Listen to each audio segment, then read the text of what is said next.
It's Sunday. It's Mark Pyers. And it's Real Talk. Today, looking for another way to ease my mind and help my living. It's Real Talk. It's the daily variety show, Mark Pyers' Real Talk. I'm here to connect with you, to amplify your current state, and I'm here with you on day 581 of the Mark Pyers' Real Talk show. And tonight I have something extra special for you. It's episode 18 of the Donald Trump show. You may see on the title I've changed it up a little bit. I'm not going to say the name Donald Trump anymore because there is this thing called shadow banning, censorship. You guys know all about it. My man Ryan Hartwig has been all over the news because of it. He was on Congress.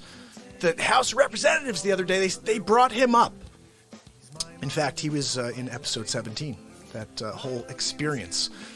But Mary Ann was on last night for the 5th episode of Down the Rabbit Hole, and she said, you know what, let's do an experiment. Don't say Donald Trump in your titles anymore, and see if that shifts the reach of the program.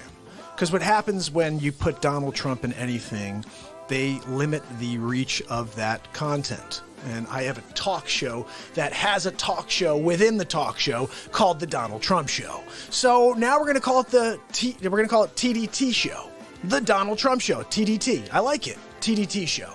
So every time you see TDT show, just know it's a new episode of the Donald Trump Show. So let me bring this to you. I haven't even reviewed it yet. I just completed it, uploaded it, and let's get into it. I'm going to go live on all the other programs, all the other channels while this is playing for you for the first time. Here's episode 18 of the Donald Trump Show. Jerry Nadler. He makes, actually, Dag said Jerry Nadler. I didn't think about that when I did the bit. I should have. It would have been a lot funnier than what I chose. Anyway, let's go with it. Here we go. It's Hammerlin Jamison. We head to the studio live with Donald Trump for episode 18 of the Donald Trump Show. Good afternoon, and thank you for joining me on episode 18 of the Donald Trump Show. Tonight we're going to talk about Nadler. You know, he's basically trying to say there's no such thing as Antifa. He also is pushing the voting by mail. So I thought it'd be interesting for us to dissect an old piece of footage I just came across. So let's check it out. It's a very tempting point. I just, as a very experienced practical politician from New York. Well, I'm from New York too, Nibbly Nadler. I feel constrained to observe that in my experience in New York, paper ballots are extremely susceptible to fraud. Really? That's not what all of your cohorts are saying. Jerry, they're saying that it will be safe. Everybody can vote by mail. They'll be able to vote for Biden. And whether they're alive or not, their vote will be counted. Paper ballots are extremely susceptible to fraud. Extremely susceptible to fraud. Fraud. Of course, you know that's just some trick photography there, but we wanted to make sure you understand the point. Nadler believes that paper ballots are extremely susceptible to fraud. And at least with the old clunky voting machines that we have in New York, the deliberate fraud is way down. Look, Nadler and I are in agreement on this one. The deliberate fraud is down when you use a machine. So what are we even talking about here? I don't even understand why everyone's fighting me. Oh, that's right, it's because Trump said it. Compared to paper, when the machines break down, they vote on paper. We've had real problems. He said it right there. When the machines break down and they use paper, they've had real problems. This is 2004, people. It's not like it's been 50 years and all of a sudden we're doing better. We're doing worse, actually. So there's got to be a way. There's got to be a way. I'm simply observing that as a problem. There's got to be a way of getting the best of our methodologies. So, Nadler, when did you stop speaking so practically? In fact, the MIT studies have shown that hand-counted paper ballots are among the most reliable. Ooh, you've got a fighter there, Nadler. And may at be least reliable, but if there's a miscount, and I'm not you gonna can argue- discover it. You can't discover miscounts with these Well, then machines. maybe optical scan with paper. I want a paper trail. I want paper somewhere, but pure paper with no machines. I can show you experience, which would make your head spin.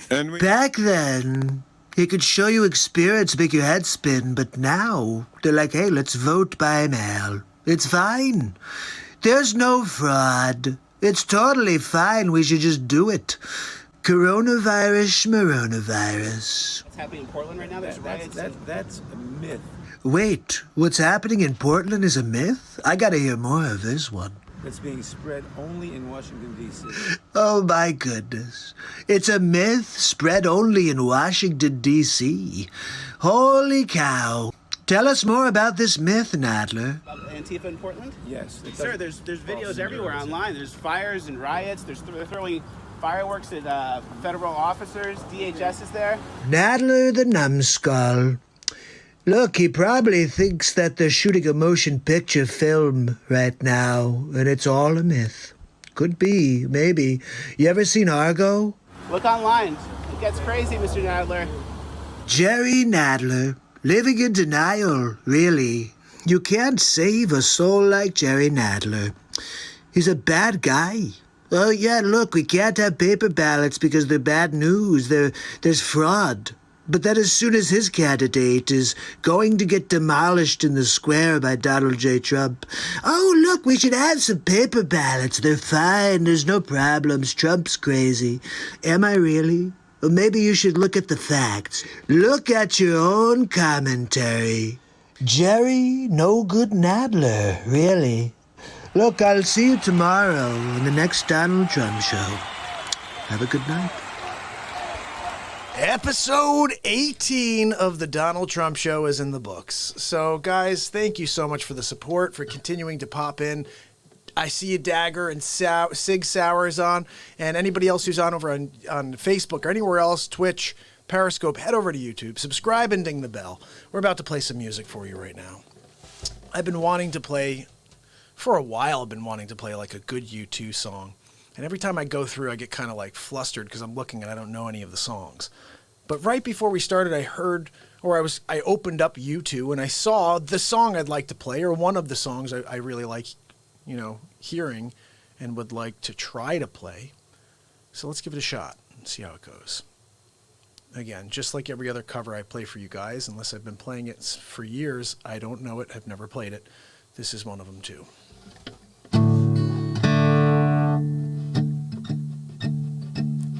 Denise, how are you? Guys, this is what I'm talking about. Is when I see my people showing up and they start communicating, chatting in the chat window on the program and getting into it. Let's do that. Let's see how we do on this one. This is not the song you start the night with because you need to be warmed up vocally to hit this. But I'm going to do it anyway.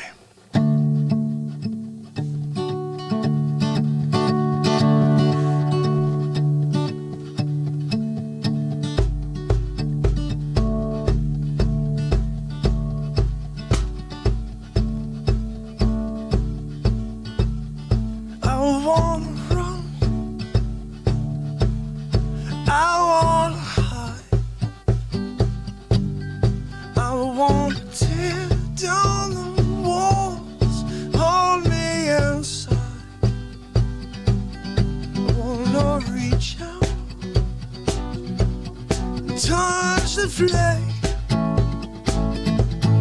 over the streets of me.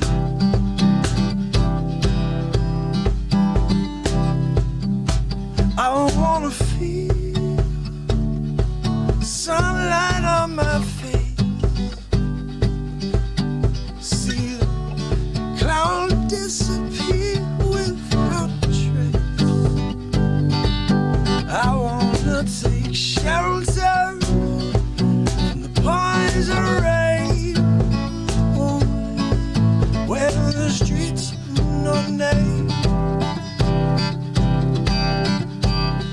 Oh, where the streets have no name.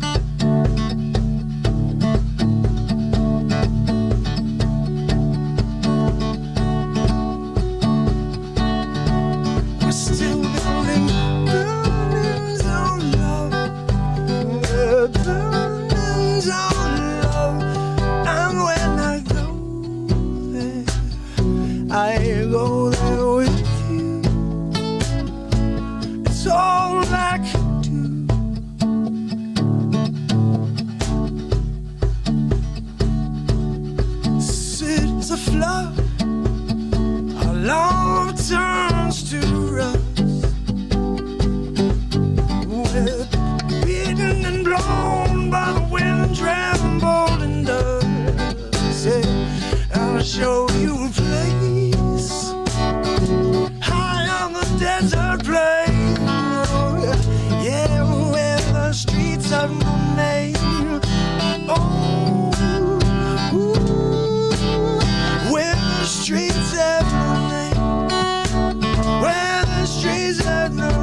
burning down love. We're burning down love. And knowing when I go there, I go there with you. It's all I can do.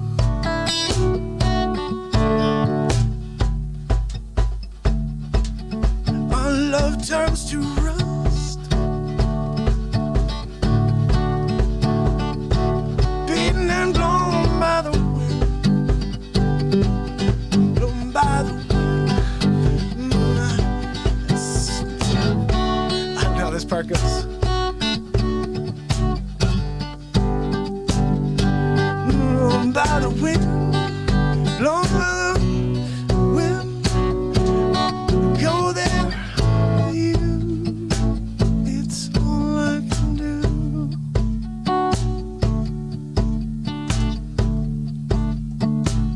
Let me do this part. I don't even know how it goes, so I'm gonna sing it over.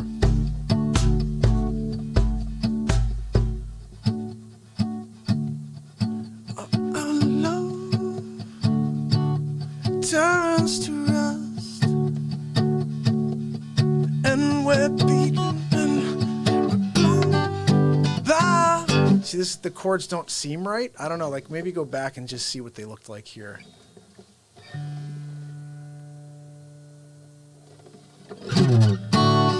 Love turned to frost, beaten, blown by the wind. I think that's maybe it. Blown by the wind, blown by the wind. I see the love turns to rust. I don't know. I look, the first half of it was okay. That's the best I could say about it. Who's on? Say hello, my people. We started with it. Tad, how are you, brother? Good to see you, pal. I'm going to play you guys something else, okay? I mean, that's the only try I've ever had on that song, so we may eventually go back to it one day. How about this one?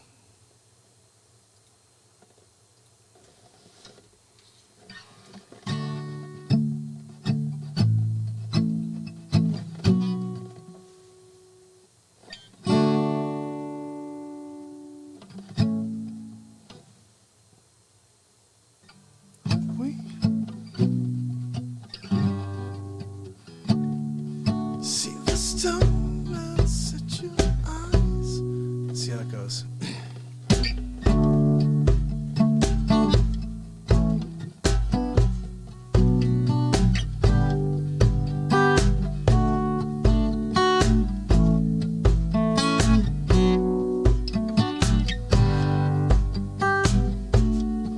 See the sister in your eyes.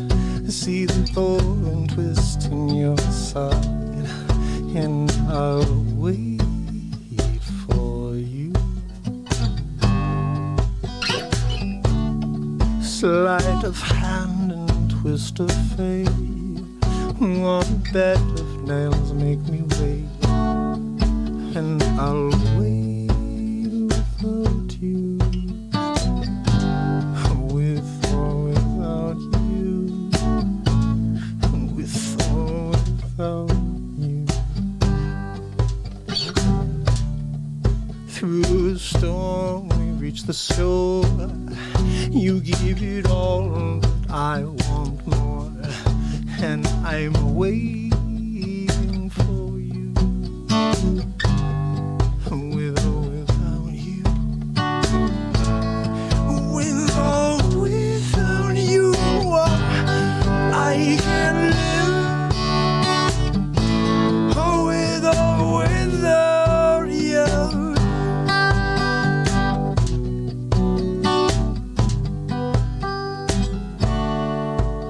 Give yourself, babe. Give yourself. And you give, and you give, and you give yourself away.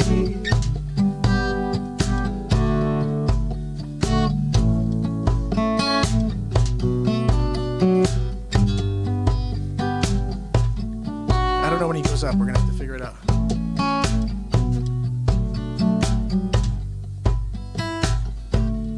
My hands are tied, my body bruised. She gone, got with you.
or without you. With or without you, without you, without you, without you, without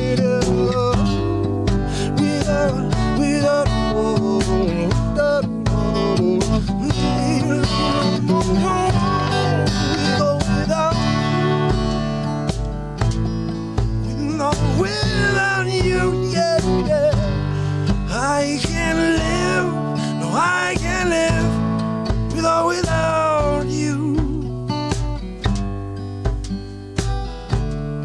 Ooh, ooh,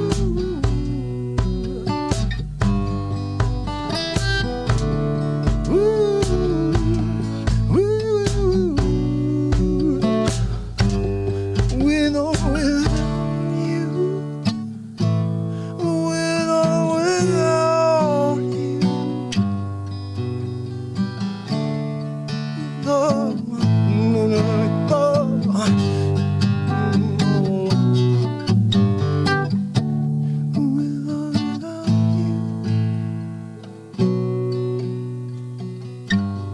I can't live, whoa, whoa, with or without you.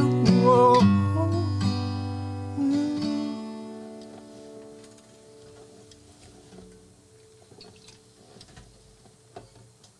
My buddy, thank you so much. Head over to YouTube, friend. Over on Instagram, head over to YouTube's. Oh my goodness, I never had a chance to see U2 in concert. My wife loves U2. She's always like, you can't sing Bono. Nobody can sing Bono. And you know what? I can't. I just do it my own way. You can't sing Bono. You got to do it your own way. Anytime you ever play anything of anybody's, you got to do it your own way. Nobody wants to. I mean, I can make it sound like people. Like I could probably sing like Bono if you wanted me to try. I'm sure I could try to figure that out, but I don't know. I mean, really, he's just got a little more rasp than I'm working with. Well, maybe, I don't know. Maybe it's similar. But that's a cool tune, isn't it?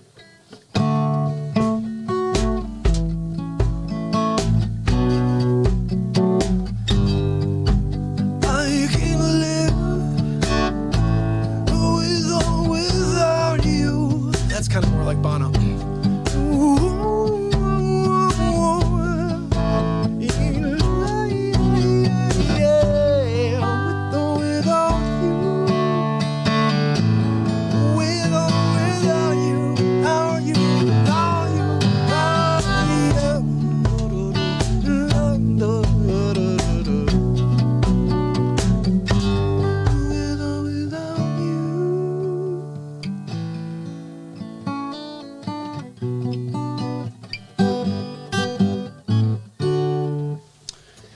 First time run. What do you think, guys? Did you like it? I gotta ask my wife later if she enjoyed it, because she could probably hear it on the third floor. I was into that one. I was into it, guys. Never played it before. Very cool. When you get into a song you never played before, it's a pretty cool thing. Now, there's one other song I wanted to play, but it doesn't look like the chords are on here for some reason, so we may have to rock it into a different search engine in order to find it. Unless I can find something else that I'd like to play for you right now. Hammerlin, Jamison, rubbing the lot off of it. Here's a song I always play. This is one I love to play. Maybe I'll just play it for you because I really like it. And I always play it. First of all, this needs to be tuned out a little.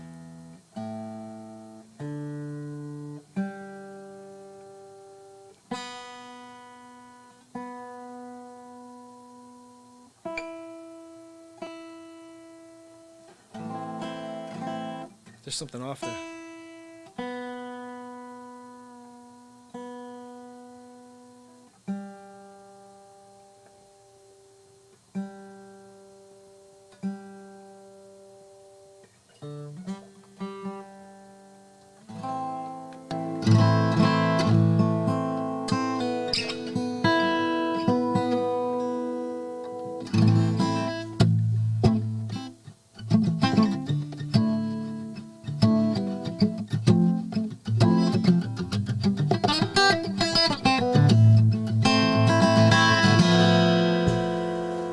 You guys ready for this one? This is a cool tune right here. It's called One. It's kind of something that we should be being more of. Hold on, we have to erase something here. Something to live for.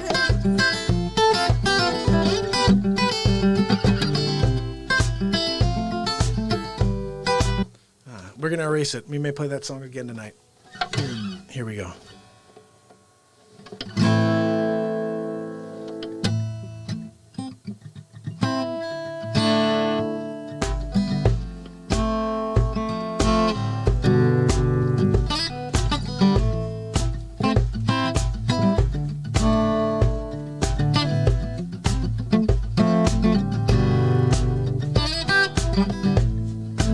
Is it getting better?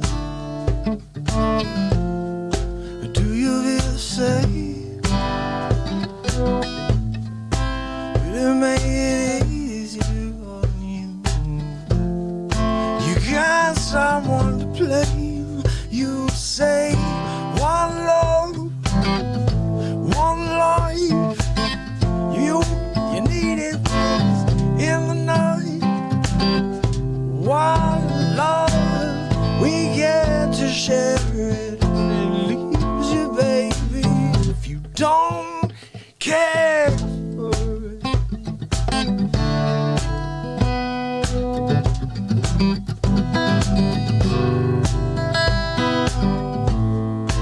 Did I disappoint you? Leave a bad taste in your mouth. And then you never had love. You want me to go though, but it's too late tonight to drag the best out into the light. We're one, but we're not the same. You got to carry each other, carry each other.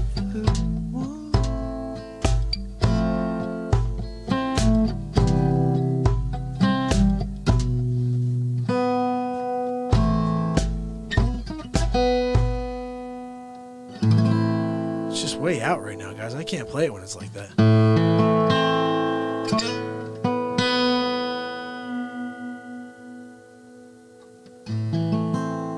Much better.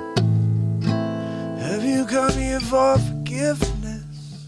Have you come to raise the dead?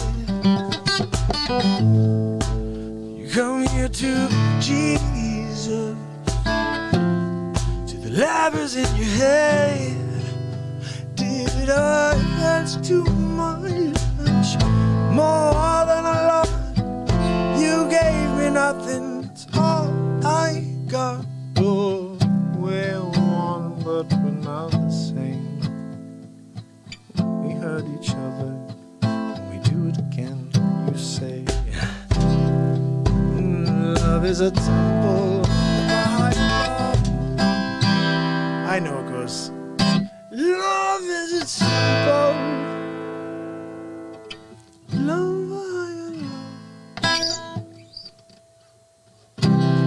you ask me to enter, then you make me crawl. Oh, I can't keep holding on. Whatever. When you lose the song because the tuning's off, you're just like, whatever. I'm over it. I'm going back. Okay, so look, guys. It's Hammerlin Jamison. Who did or did not see episode 18 of the Donald Trump Show? Because what's important is that you see it in action. Now, of course, we also have the Facebook Zucks episode, which if you didn't see that yesterday, I'm happy to play that for you. I literally have to build a BeatSeat this evening, so I don't think it's going to be a very long show. I did want to play a couple songs for you real quick. Hopefully there was something decent in there. I didn't play any lead. I was going to go back. I'm probably going to play something again in a little while. Got to get on that jazz guitar over there and tear it up a little bit. We'll get to it, people. So anyway, I'm going to play you again episode 18, but not now. I'll play you something else first. Thinking about episode 17. Just gives me enough time to go. Maybe grab Max Scott, so we have our little Max Scott here for the rest of the show. We'll see if that works out. And I will be back shortly. Actually, what I'm going to do as well, because this is a few minutes, this episode's, it's got some length to it. I'm going to go over and start getting myself set up for cutting some wood for the beat seats. And I may actually, thinking about this, maybe I'll just run all the episodes for you guys tonight. You guys want to do that? Should I run all the episodes from the top? And as I go, I can go and set up and just cut wood and build a BeatSeat while I play you every episode of The Donald Trump Show. What do you think? I think that's pretty cool. I never thought about that until right this second. And then that will allow me to continue to put this out there for you. And I could go and work on the BeatSeat. So let's do that. I'm going to start with the Biden rip. This is basically what gave me the idea for The Donald Trump Show. And I'm glad that I used my intuition like I've been doing for 581 days, people. I'm going to continue to create and then let that lead me to the next creation. And this is how it all began. I guess not. Here we go. This is how it all began. Hammerlin Jamison live from the studio. Donald J. Trump takes Joe Biden down a notch. Look, I've got to tell you, I'm completely in awe. It's like the Twilight Zone we're living in right now. Do you see the sleep sofa? I mean, everything he does, I'm just totally blown away by. Did you see this clip? Check this one out. This will blow your mind. And by the way, you know, I sit on the stand and it get hot. I got hairy legs that turn turn blonde in the sun. And the kids used to come up and reach in the pool and rub my leg down so it was straight, and then watch the hair come back up again. They'd look at it. So I learned about roaches. I learned about kids jumping on my lap. And I've loved kids jumping on my lap. Exactly. I mean, Sleep Sofa Joe talking about his white hair on his legs is kind of weird, right? But no, people love him for it. And how about this one? You know, the rapidly rising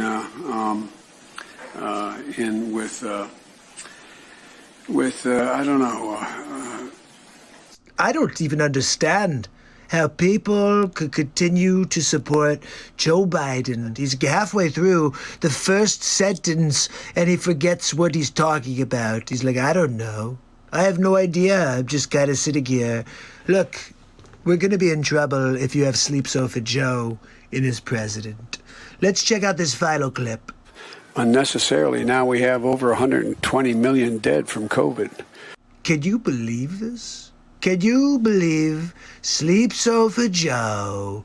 120 million? Really, Sleep Sofa? That's probably how many people would have died if Hillary Clinton had won, or if Sleep Sofa Joe was in charge of the country.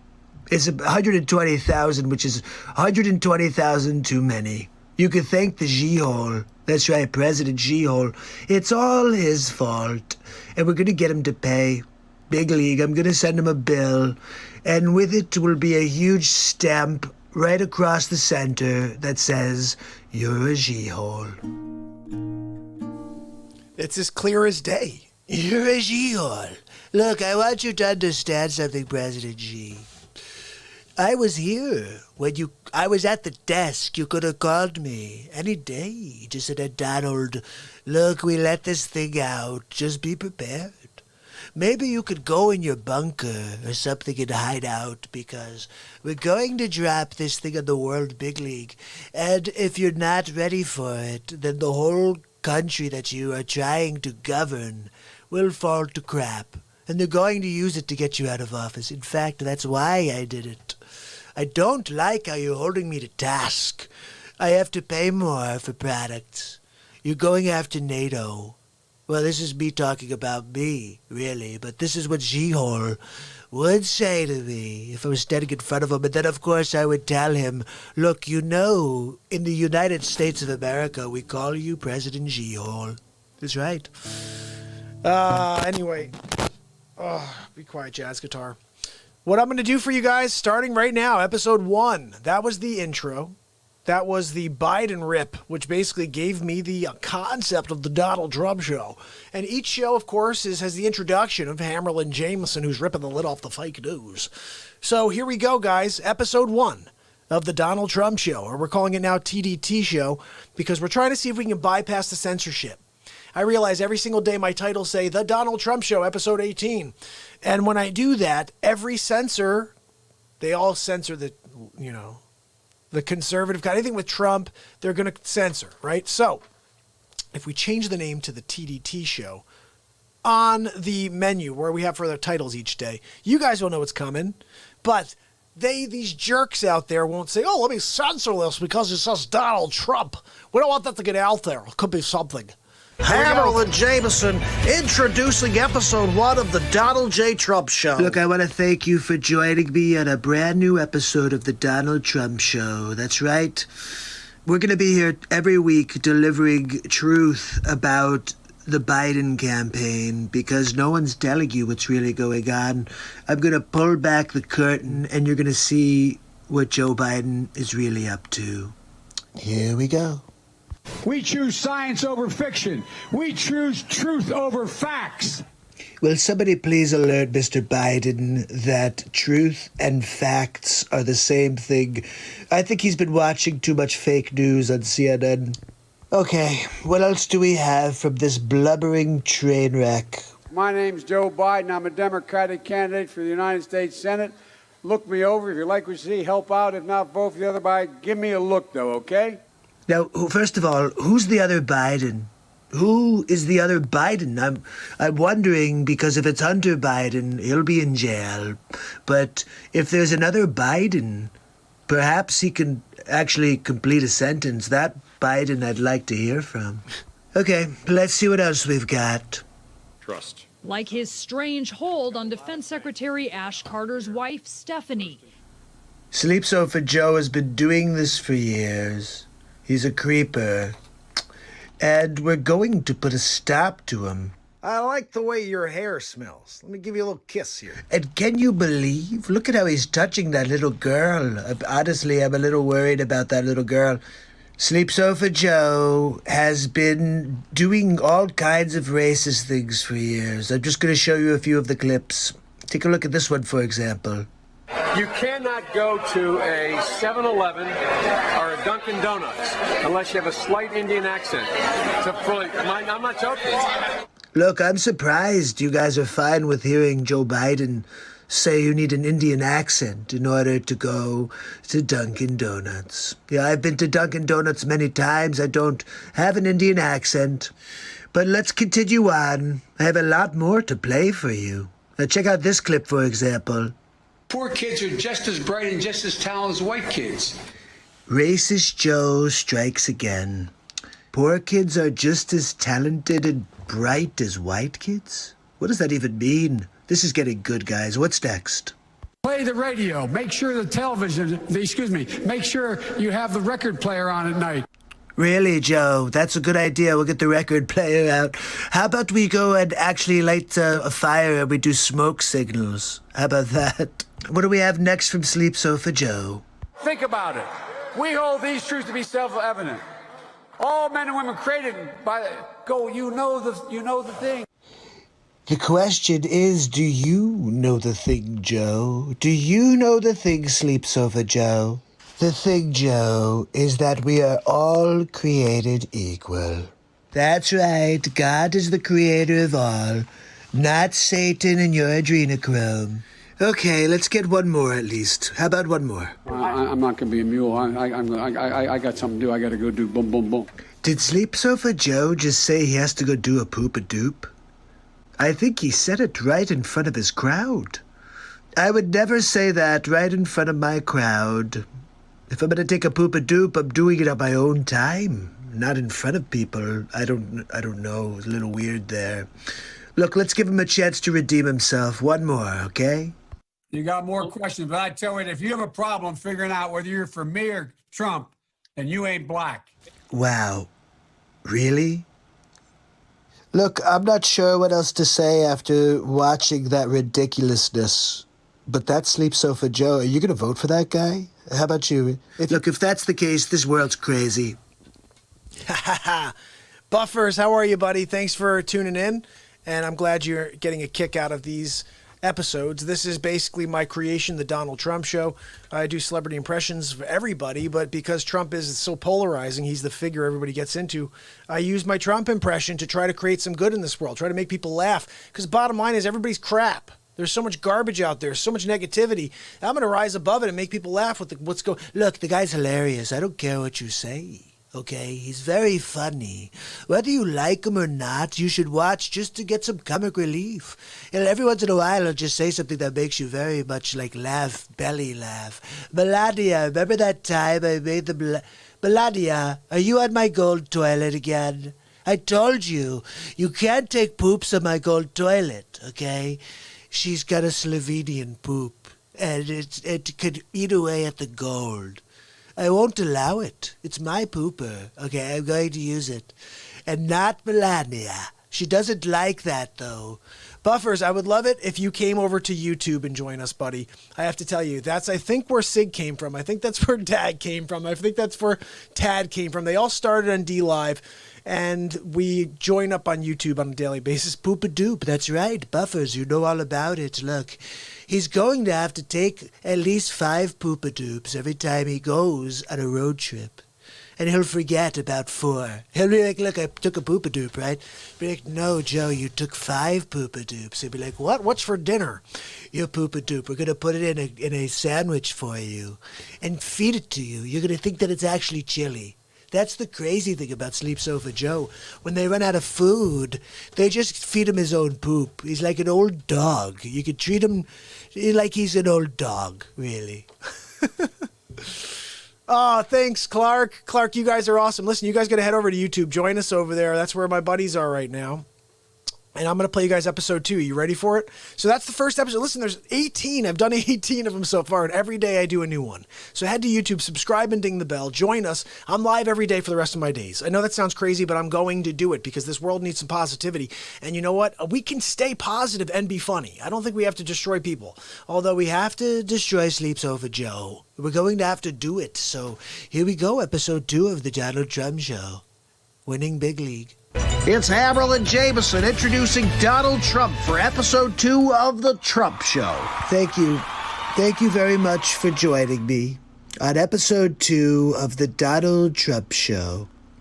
We're going to continue digging deeper into Joe Biden, his mental state, and whether or not he falls asleep on camera. So let's get into it. Here's a couple of clips from earlier today. We're going to get into it now. Here we go. I'm campaigning from home about Biden hiding in his cellar. Well, the truth of the matter is over 200 million people have watched me on television, and they've watched, and the more of that, No, keep going, Joe. You're doing great. Doing fantastic, yes. No, we're really thrilled. I'm sure 200 million people really enjoyed watching the Sleep Sofa. Look, I could take a nap on my own Sleep Sofa. I don't need to watch you while I do it, unless they were trying to fall asleep quicker. Maybe instead of reading, they said, well, if I watch Biden, I could fall right to sleep. Okay, let's see what's next.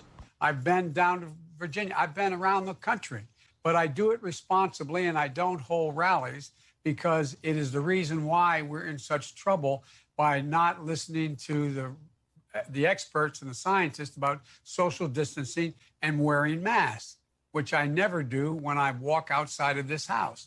Wait, let me get this straight. So the scientists and doctors tell us to wear masks, but the moment you leave the house, you don't wear your mask? Sleep Sofa, I'm pulling a little fake news on you right now. Just check the real footage. And wearing masks, which I never do when I walk outside of this house. I never fail to do. See? And Trump will play it for you because I think you still look like an idiot. Okay, what else we got? That's who we are. That's how my great-great-grandfather, 4 greats back got here. He got in a coffin ship in the Irish Sea, never knowing whether he was going to make it. And he made it to the United States of America in 1848 when the British were, anyway. The British were coming. Look, it's like Paul Revere. No, finish it up, Joe. What were you saying when the British were coming? Is that your grandfather was part of the crew? Is your grandfather a redcoat? What are we talking about here? I'm trying to figure out what the hell Joe is talking about. My grandfather, and when the British, he said, and then he stopped himself. I think he was about to say when the British were coming. Anyway, look, As long as Joe continues to stay in his basement and he won't debate me, I'm going to have the Trump show continue. So till tomorrow, have a good night. There it is. Now, guys, this is when we finally break into it. You guys ready for this? Episode 3 is when we go after Poison. Look, you have to understand something if you tune into the Real Talk program. You should head to YouTube, first of all. Secondly, we've created a few names, okay? One of them you may have heard already.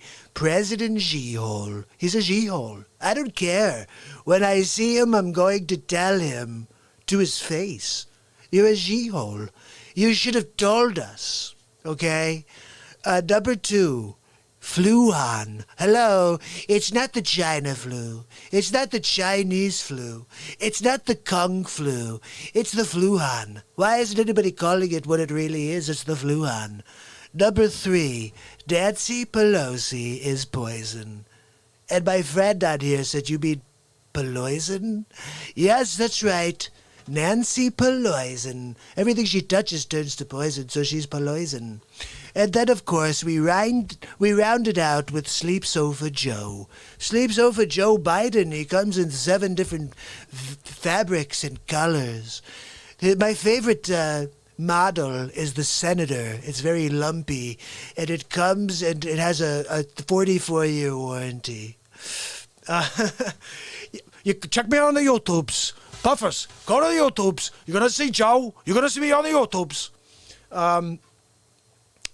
Poison. Here we go. Episode 3 coming at you of Poison right now. It's Hammerlin Jamison, Donald J. Trump back with episode 3 of The Trump Show. I want to thank you for joining me on episode 3 of the Donald J. Trump Show. Today, we talk about poison. That's right. Don't drink the poison.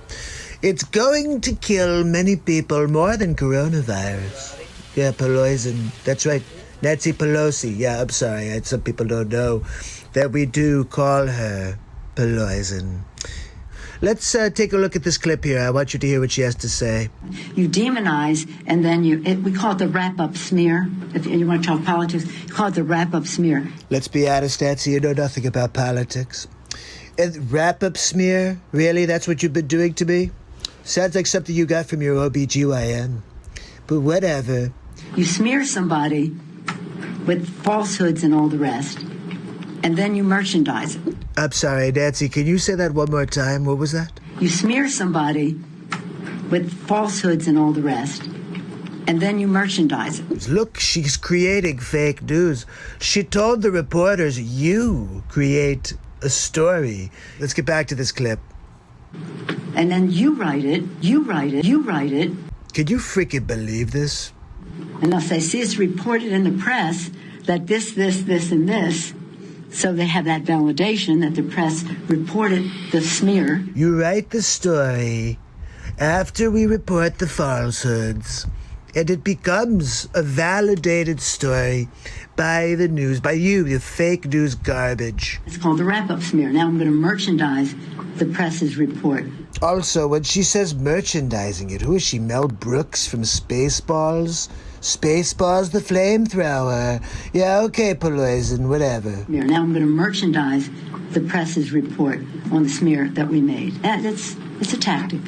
And it's self-evident. You see there, she says it's self-evident because we've been doing it to Trump since he came down the escalator. Well, I have to tell you that I'm happy that I found out about this poison. Now I could put all of my efforts towards taking you down to Chinatown. That's right. We will drain Poison and Schumer from the swamp. Winning big league. Guys, you got to understand. Look, guys, sometimes you got to understand my boss, Christopher Wong, and I work for Donald Trump, you know. Sometimes he's got to have it every way possible. I'm going to move on to episode 4. All right, here we go. Episode 4. I think we go back to Sleep Sofa Joe from, if I remember correctly. Here we go. Episode 4 of the Donald Trump Show coming at you. Clark, thank you so much for subscribing. Buffers, I think you may also head to the YouTubes. Appreciate you subscribing as well, buddy. And I'm live every day. New face swaps every single day. Mostly Trump show lately, but there's all kinds of stuff if you look back. Every impression I do, I've done all kinds of different things. So if you head back and just kind of spend a little time, you're going to have some fun. Let's go. Episode 4. Here we go. It's Hammerlin Jamison back with episode 4 of the Donald Trump Show. Thank you very much for joining me for episode 4 of the Donald Trump Show. Tonight, we get back into Sleep Sofa Joe. Look, we've got a lot of clips to get through, so let's get started. I'm coming directly to you for ask a quick favor. I can't believe they use this as their pitch on YouTube. I mean, I've come for you to... It sounds like something out of Close Encounters of a Third Kind. Sleep Sofa, are you from a different planet? I'm trying to figure out what the hell it is that comes out of your mouth. Sounds like gobbledygook. I can hardly wait to debate him on stage. I want people to see me standing next to him and him standing next to me. We'll see who's sleepy. Mr. Vice President, thank you. Thanks for your time. Please come back in less than 13 years, sir. All right, Chuck. Thank you very much. All right. It's Chris, but anyway. Chris. I just did Chris. No, I just did Chuck. I tell you what, man, these are back-to-back. Anyway. Sleepy, hello? It's not Chuck, okay? But you have a problem with back-to-back meetings? How do you think you're going to do back-to-back-to-back-to-back-to-back when you're president? Look, he's going to have to take a poop-a-doop in between, remember? Why doesn't he just act like a president? That's a stupid way to say it. You know, I guess, Donald Trump was asked on... Sorry. Go ahead. No, I probably best I don't. You know, I feel kind of bad for Sleep Sofa. I mean, he looks like he's going to cry. He's like an old puppy dog whining for a bowl of milk. Look, Sleep Sofa, I'm sorry. You know, you have to act confidently if you're going to be president of the United States. I tell you what, I'm so darn proud. And those poor people who have lost, anyway.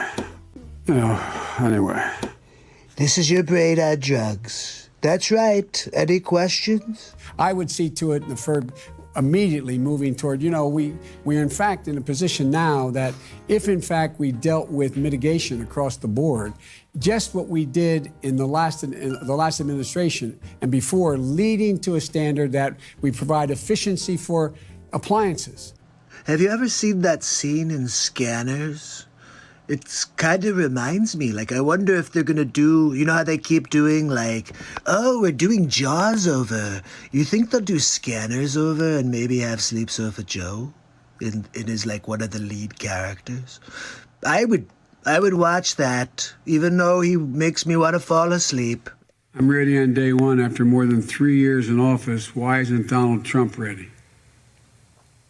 Mr. President, wake up. Can you believe that? Did he really just say for me to wake up? Is this Pinocchio and Geppetto is in the background pulling strings? Because it doesn't even look like he's alive. I feel so bad for this guy. I'm going to demolish him when we get into a debate. I mean, honestly, he doesn't even know who the hell he is. And you guys are going to vote for this guy? He's up by how many points? I mean, what the? He can't even speak, people. He said he's going to beat himself. Did you see that one? This is Sleep Sofa Joe saying how he's going to beat himself. I'm prepared to say that I have a record of over 40 years and that I'm going to beat Joe Biden. Well, let's hear that one more time. Joe, can you do that one more time for us? I'm going to beat Joe Biden. Joe Biden. I'm going to beat Joe Biden. Look, I think that's a good place for us to call it a day. He's going to beat himself. I guess I should just hang back and maybe let him fall on the sword. He may walk outside to get the mail and forget to put his pantalones on. Could be a problem. Anyway, I'll see you tomorrow on the next Trump show. That's right. Have a good night. The old Trump show, winning big league, people. Look, I brought out the chair. Might as well get comfortable if we're going to get into the show. Matt, my brother, how are you? Good to see you. We are heading on to episode 5 of the Donald Trump show. I'm pretty sure this is Mount Trump Rushmore. Is this Trump Rushmore? It may be. Well, this could be Trump Rushmore. If not, it's right after this, but I'm pretty sure this is Trump Rushmore. Here we go.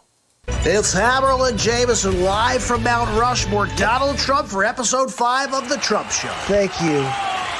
Thank you for joining me here at the monuments. Look, this is a very exciting time. I started my own talk show this week. That's right, the Donald J. Trump Show. We're winning big league. We're dropping lots of content about Sleep Sofa Joe Biden. Lots about Sleep Sofa. We also did one episode about poison so far. And we're going to continue to drop positive content about Sleep Sofa Joe Biden. Because I will not let him beat me, no. We have done too much work here in this country. Are you guys ready to stick a fork in Biden? Are you ready? Oh, watch this clip. Ready? I'm Joe Biden's husband, Joe Biden. I don't know what to say. I'm a little confused. What? Could you tell me, what does that mean, Joe? You're married? I'm Joe Biden's husband, Joe Biden. I don't know. So, are you going to be your own first lady? Or what does that mean, Joe? Could you please elaborate? I'm Melania Trump's husband, Donald Trump. I'm not really sure. So Joe's married to himself? Just going to give you the one for today. That's enough to squash the sleep sofa. Look, he's comfortable to lie on, just not to vote for. We don't have to trash the man while we're here at the National Monument. He's just a sleep sofa. Look, if you can't catch the Donald Trump show, make sure you tune in to Real Talk. You see, my kids, Melania, they all love Real Talk. Well, we give it to people straight on the Real Talk program, and it kind of gave me the concept for the Donald Trump show. So tune in.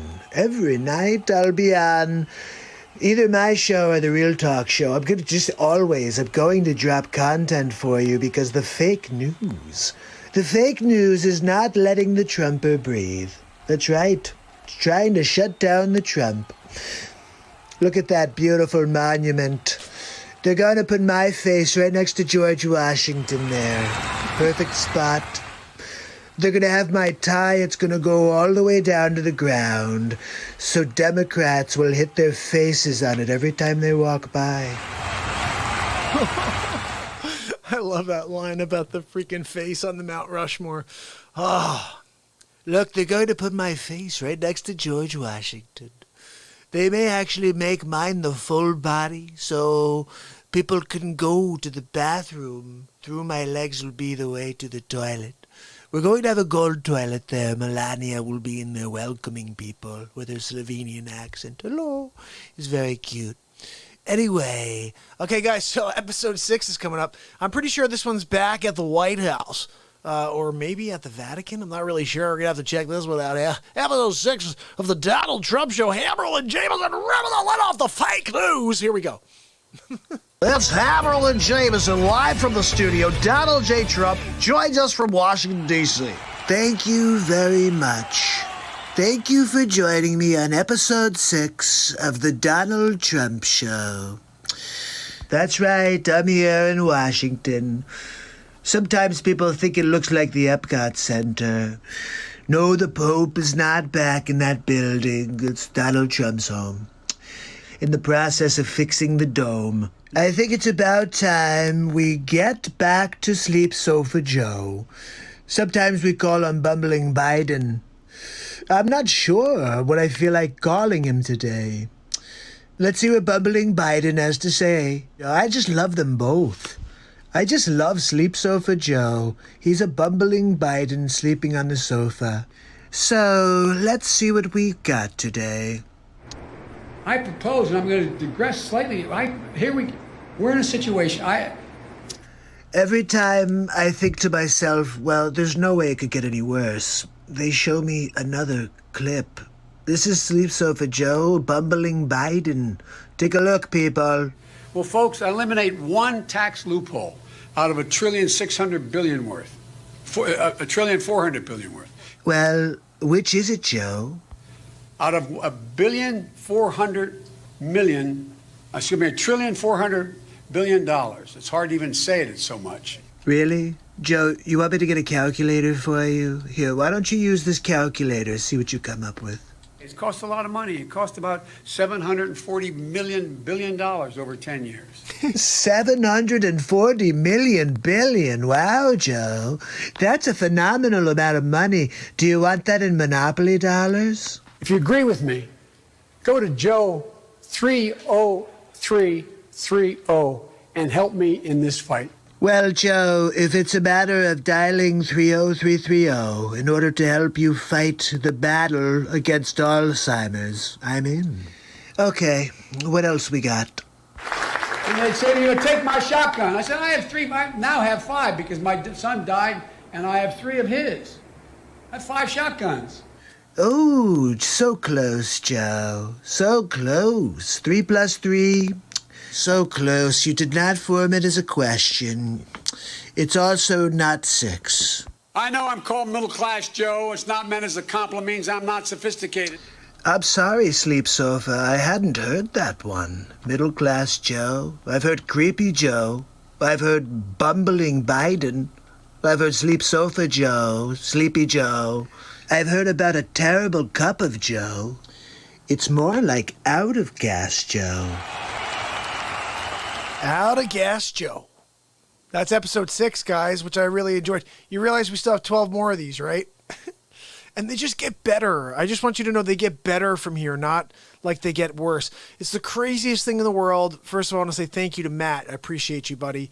I don't consider myself anything more than a guy coming out here to provide some positivity, to make this world a better place. Just for whoever tunes in. We're going to make the world a better place when we are here together. And if that means laughing over a celebrity impression and just picking on some silly thing that happened, that'll be the way we do it. Or if it's with the BeatSeat playing music for you. I'm not intending to offend, but I do know people get offended very easily. The sensitivity is at an all-time high in this world. But I'm not going to stop being me because somebody out there is offended. Just tune out, okay? I will tell you one thing. We only get one moment to live. We only get one day to breathe. And we can't do anything unless we go after it. And if you are so concerned with what everybody else thinks and how they feel about every little thing you do, you will do nothing.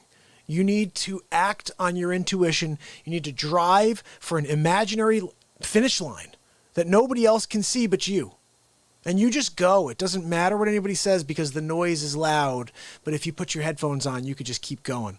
And what I mean by that is literally your mental headphones. Just realize that everything that's said to you is fuel. Everything that's put on your back is fuel. Just to figure out how to convert that negativity into positivity. It may be a lesser form of positivity, but that negativity can be transformed. It's just energy, people. And if you take this mindset into every piece of crap, like energy that comes at you. When someone says something like, you can't do that, you don't have what it takes to do that, just look at that person and say, thank you for the fuel. Thank you. If someone says you can't, smile and thank them for the fuel. Thank you. Thank you very much. Next time I'm down on myself, next time I'm thinking to myself, I'm almost there. I don't know if I've got it. Just remember that one person who said, you can't do it. You can't get there, Mark. You don't have what it takes to keep going and to never stop. That's not what drives me. But it is part of it. When I started this 581 days ago, I started on a day-by-day basis. After about 4 days, it wasn't long, guys, 3 or 4 days, someone close to me said, you know you can't go every day. No one wants to see you every day. And when I heard that, first thing it did is it kind of hurt. It was like, this is someone I care about and love. And they're like, no one wants to see you every day, Mark. Just do it once a week. Better yet, well, every other week. Go so people are like, ooh, I can't wait for the next. And I'm like, when someone says you can't do something, you have two choices saying, okay, yeah, defeat, or you say, I'm going to show you what I am capable of. Don't let anybody tell you who you are. Show them what you are. You're here to bring something to the table. Show them. When someone says you can't, revel in the fact that you're going to be able to show them you can. Done. Where are we? What episode? Bottom line, the only reason I'm here today is because I continue to drive forward. I'm not looking backwards. I'm not afraid to say how I feel because it's the only way I will be free and happy. I have my First Amendment. I'm here to speak. Don't censor what we're doing here. Don't stop what we're doing here just because it's not what you like, because I'm saying I'm supporting something that you don't like. If this is a world where we're all supposed to be the same, then how can we be diverse? Oh, you gotta think that we gotta get rid of that guy. But we gotta be diverse. Oh, you do? Hypocrite warning. Diversity means let people think things too. No, you have to have our mindset on this, on the political spectrum. Ryan Hartwig came on this program 3 times, and he gave us inside information on what's going on at Facebook. Why I can look and see on Facebook, and the program never gets views. I have almost 3,000 friends, followers, whatever, friends, okay, on Facebook. Nobody gets notifications when I go live. I have a few people, maybe 80 to 100 people will see the program, and that's because I have 3,000. How does that even translate? 80 people from 3,000. That's they don't alert anybody. First of all, we know that. But outside of it, because most of the time I say Donald Trump Show, episode 18, they specifically firewall my show. And we know it to be true because Rob knows. Rob told me that that's the case. He goes, I can't believe how much you're censored. Here's the thing, guys, if you don't know it by now, when you have an influence, when you are passionate, when someone does want to hear something you have to say, they will shut you down. Especially if they don't like the content behind it. If I was out here saying, Sleep Sofa Joe's the greatest guy in the world, he's going to be the best president in the history of time, do you know how many people will be live with us right now? If every single day I was out here pounding the pavement as a Joe Biden supporter, and how great he is. Oh, guys, it's so great that he forgets everything. It's so fantastic that he bumbles through every single freaking word. I love Sleep Sofa Joe. Look, my Aunt Judy told me that I should come out here and do a show called The Joe Biden Show. And what we're going to do is I'm going to come out here every day and fall asleep on camera. That's what we're going to do. It's the Sleep Sofa Joe Show. Every single day here on the Real Talk program. You know what? I think I got to do it. And then have him pick on things where he's like, look, we're going to do an America First plan where it's build back better. I was in office for 8 years, did nothing. I was actually in office for 44 years. I put a lot of people in jail. My Aunt Judy told me I should run for hall monitor. I said, I'll think a little higher. How about if I run for senator? So vote for me if you like it. No, Joe, you're running for president. I am. Yeah, that's right, you are. Okay, look, president of the Rotary Club? No, Joe, you're running for president of the United States of America. Oh, okay, I forgot about that. Look, this is my wife, and this is my sister. No, I'm sorry, they switched on me. You see, this is my sister, and this is my wife. I'm Joe's husband. I'm Jill's husband, Joe. Who the freak says I'm Jill's husband, Joe? I'm Jill's husband. That's when you forgot who your freaking name is. I'm Jill's husband. Yeah, it's because she walks around and she goes, you're Jill's husband. Worst comes to worst, Joe. You just have to mention that you're, I don't know what she sounds like. I don't know what she sounds like at all. She's very refined. She's a professional. But it's not funny when you do it that way. Joe, just say that I'm Jill's husband. That's why he said, I'm Joe's husband, Joe Biden. No, what? Joe, you're Joe Biden. Are you married to yourself? Anyway, here we go. Listen, I want to get to 7, but I want to explain something to you about sellout, okay? This is when we really start going after him, okay?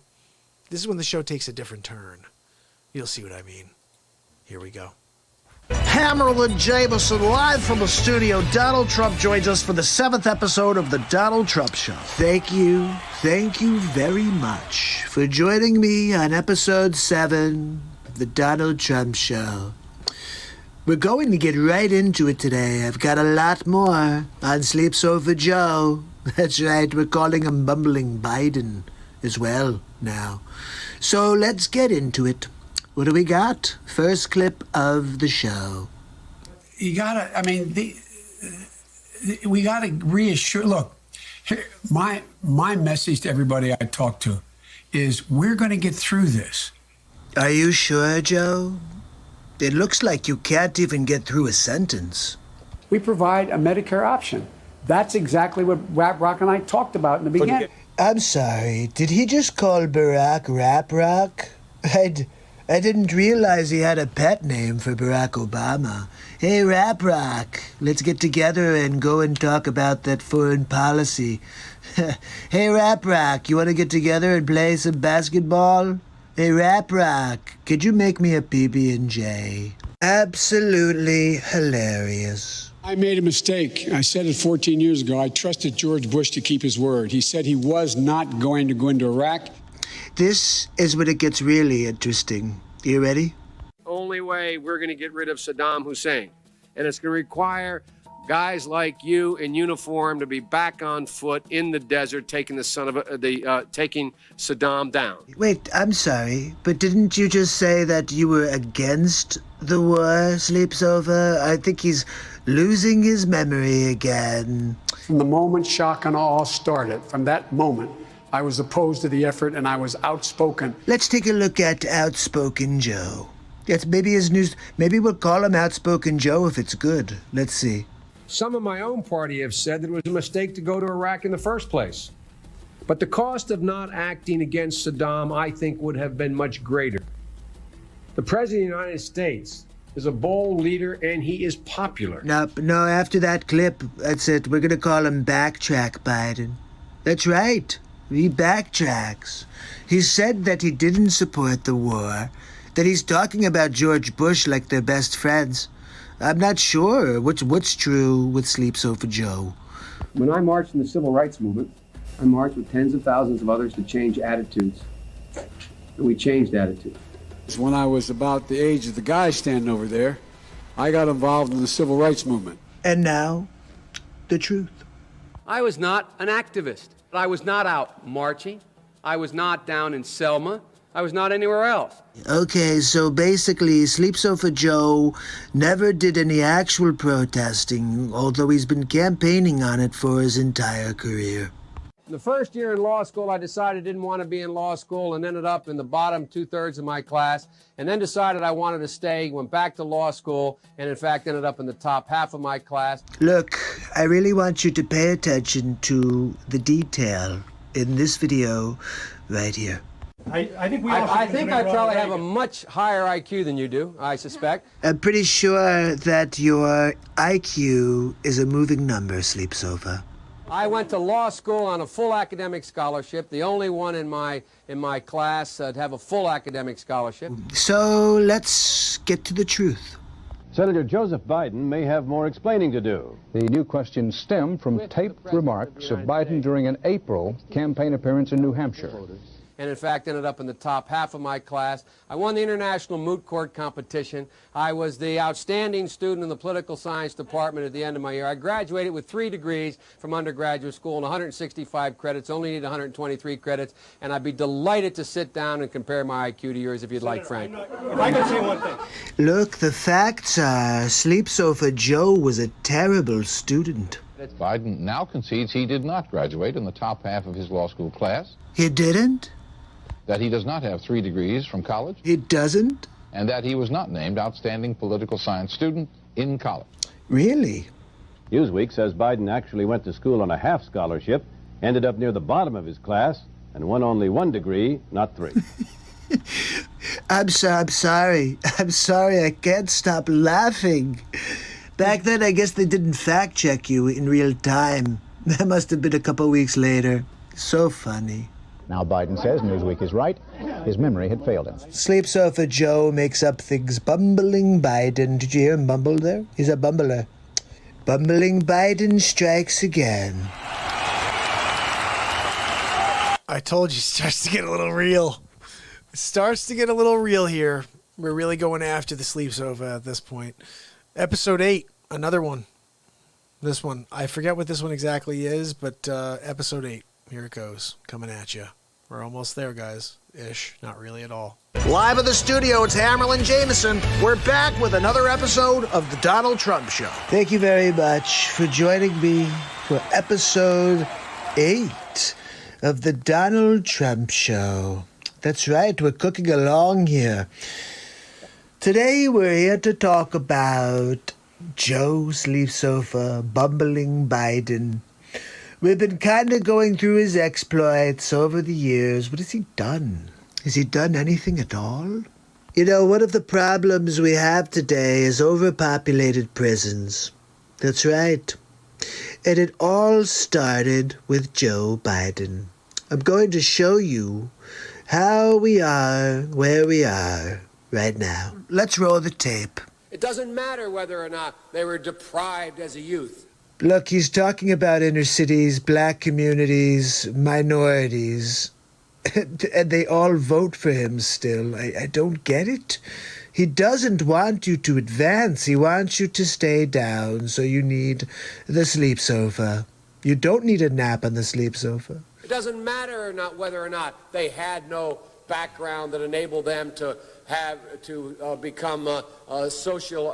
become socialized into the fabric of society. I'm starting to see a little of the bumbling Biden taking place. This is all the way back in like the 90s.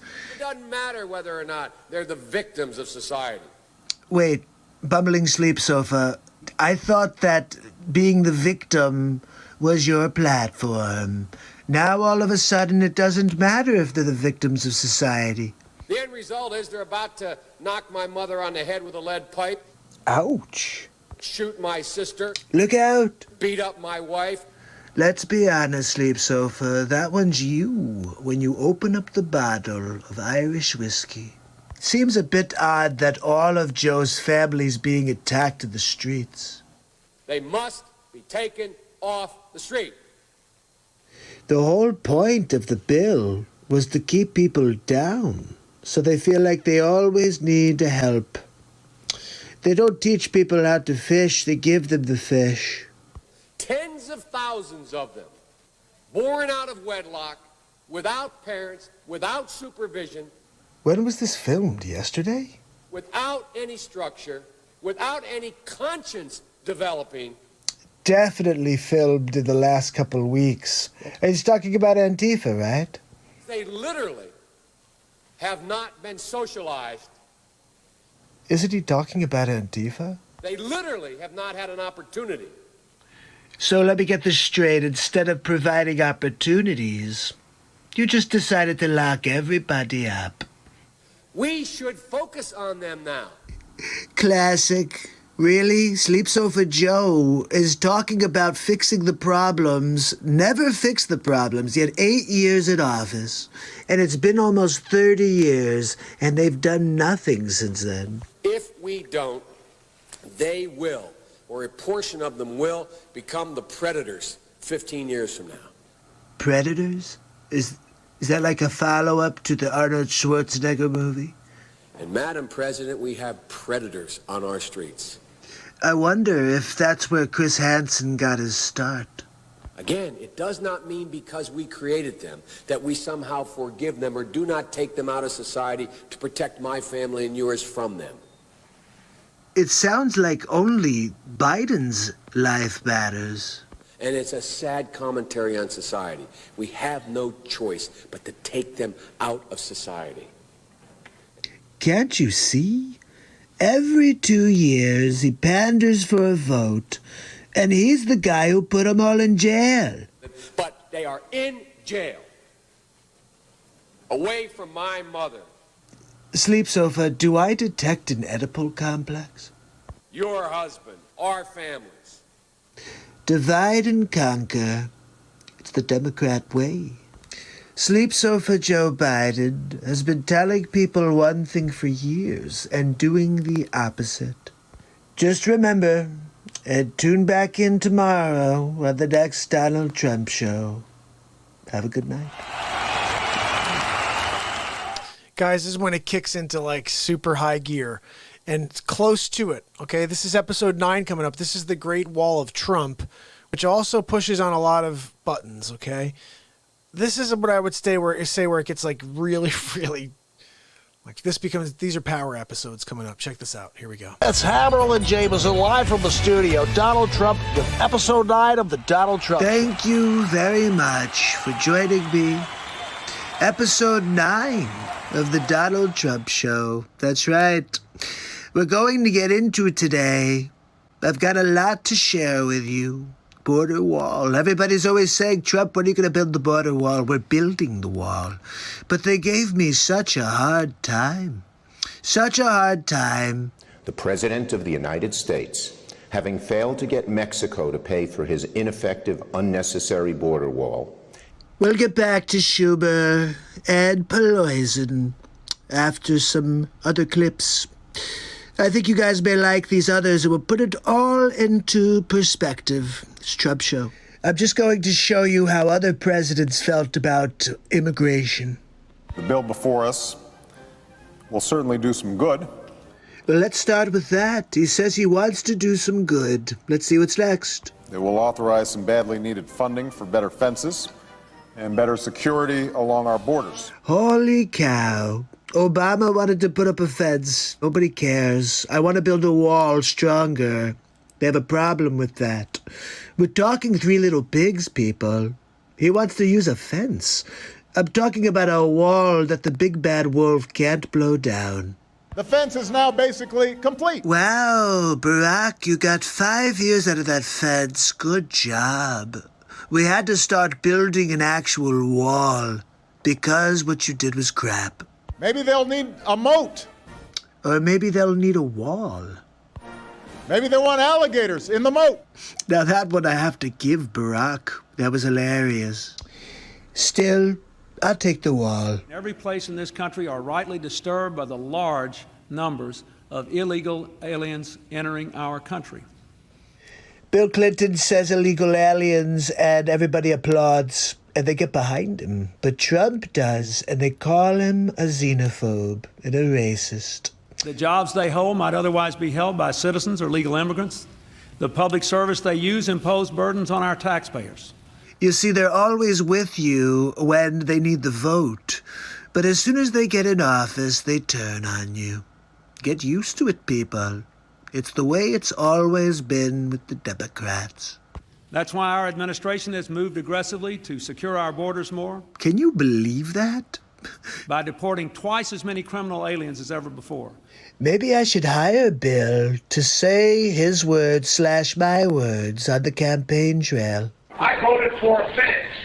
I voted unlike most Democrats, some of you won't like it. I voted for 700-mile fence. Wait, Sleep Sofa Joe voted for a fence too? Let me tell you something, folks. People are driving across that border with tons, hear me, tons of everything from byproducts from methamphetamine to cocaine to heroin. And listening to Sleep Sofa talk about the same issues I have with illegal aliens is just kind of laughable. It's all coming up through corrupt Mexico. Joe Biden mentions the drugs. He mentions the illegal aliens coming across the border. And he wants 700 miles of fence. No problem. He's not a xenophobe. He's not a racist. You call Trump whatever you want. That's the problem. You guys just make up your fake news. What do we have next? Anything left? Former presidents have said to him that they wish that they had built a wall. Do you recall President Obama ever saying that? Come on. Bumbling Biden. At it again. Look, guys, you could tell it's a double talk situation with Biden. Everybody before me wanted a wall. Remember when Schumer said ineffective wall? Construction of a 630-mile border fence create a significant barrier to illegal immigration on our southern land border. So let me get this straight. In 2009, a fence is significant, but in 2020, a wall is ineffective? Really? Everybody before me wanted a wall. Trump gets it done.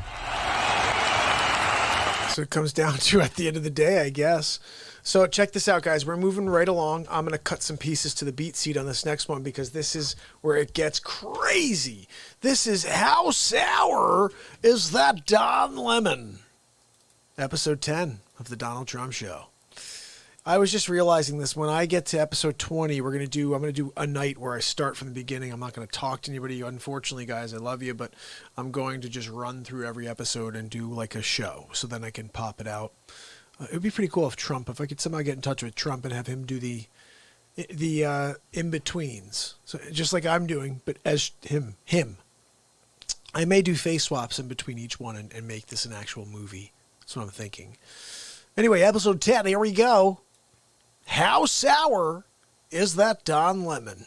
Hammerlin, Jamison, live from the studio. Donald Trump is back with episode 10. How sour is that Don Lemon? Thank you for joining me on episode 10 of the Donald Trump Show.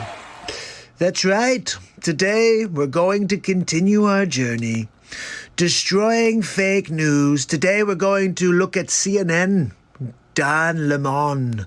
That's right, we call him Con Lemonhead here, but I have an old clip that came across my desk I wanted to share with you guys. Give me your perspectives, okay? Take a look at this.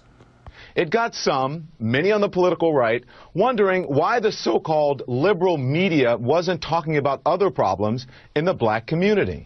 That's interesting, Lemon. Why? Why would you say? This is 2013, by the way. The outrage that I have is in the lack of really the national attention to what is an epidemic of crime in the black community committed largely by blacks.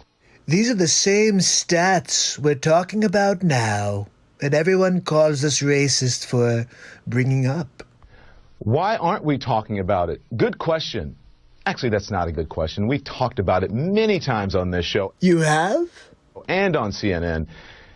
You see, he could tell he was lying because he took a longer breath. So that's the reason I didn't want to discuss at length crime in the African-American community or how to fix other ills that seem to be plaguing the community in general.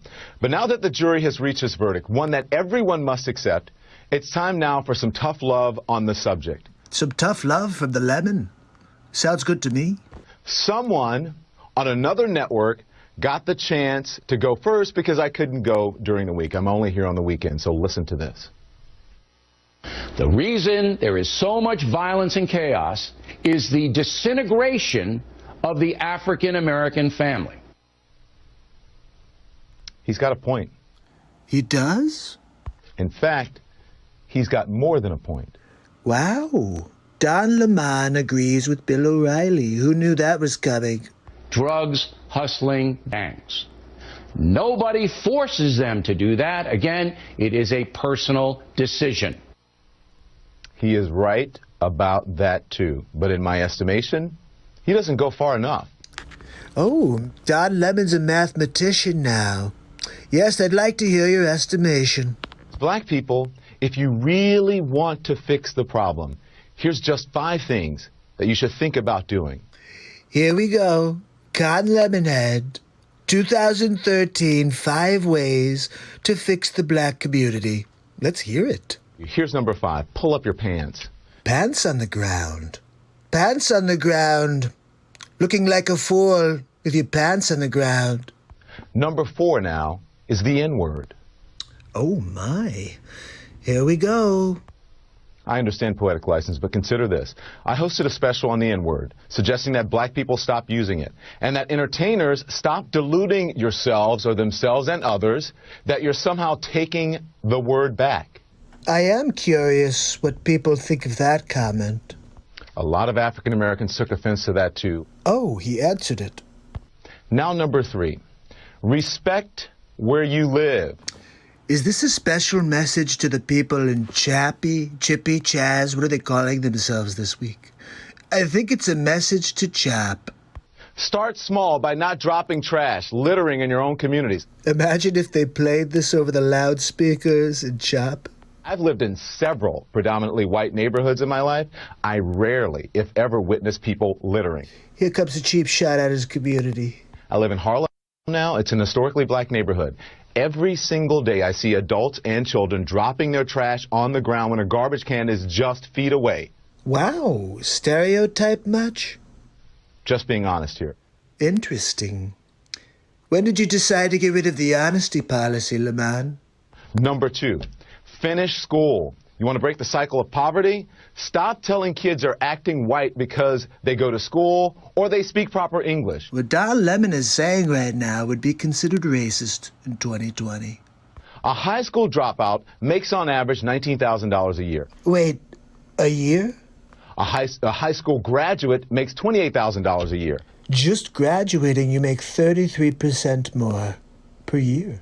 A college graduate makes $51,000 a year. That stat is less impressive to me. It costs like $50,000 a year for college. A college graduate makes $51,000? Over the course of a career, a college grad will make nearly $1 million more than a high school graduate. That's a lot of money. Yes, $1 million is a lot of money. It's a lot of money to the people of the United States of America. Not so much for Trump. I've got billions, okay? And number 1, and probably the most important, just because you can have a baby, it doesn't mean you should. Words you will never hear Don Lemonhead speak again. Especially without planning for one or getting married first. More than 72% of children in the African American community are born out of wedlock. That means absent fathers. Look, can't you see, this is the point. Nothing ever changes. It's always the same. It was 72% in 2013 when Obama was the president.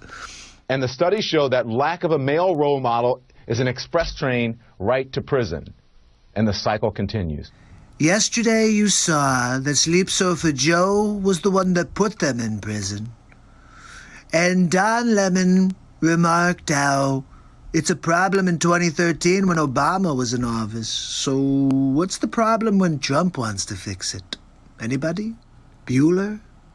Pay attention to and think about what has been presented in recent history as acceptable behavior. Is rioting in the streets acceptable behavior? It's a good question, Don Lemonhead. What do you think we should do, Don? Pay close attention to the hip-hop and rap culture that many of you embrace. I embrace the Sugar Hill Gang.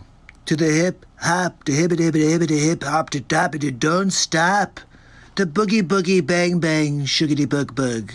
A culture that glorifies everything I just mentioned, thug and reprehensible behavior. A culture that is making a lot of people rich, just not you. The time CNN spoke the truth.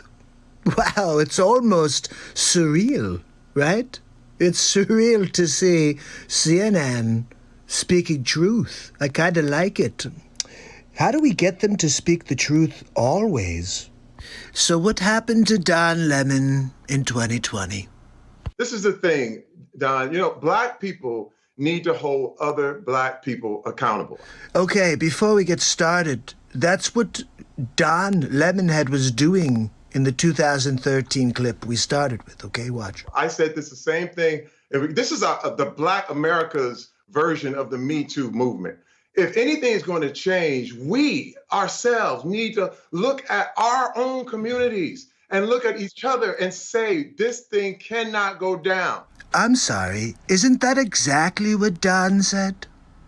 And then this is what I'm saying. It's about who is controlling the narrative. It's got to be all Black Lives Matter. That sounds right.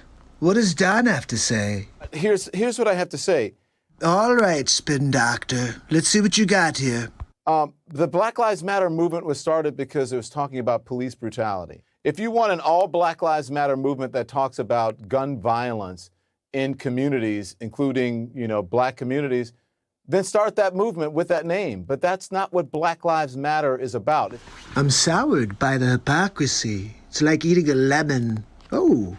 So if you're talking about if someone started a movement that said, cancer matters, and then someone comes in and said, why aren't you talking about HIV? It's not the same thing. We're talking about cancer. I think Lemonhead doesn't grasp the concept of apples and oranges.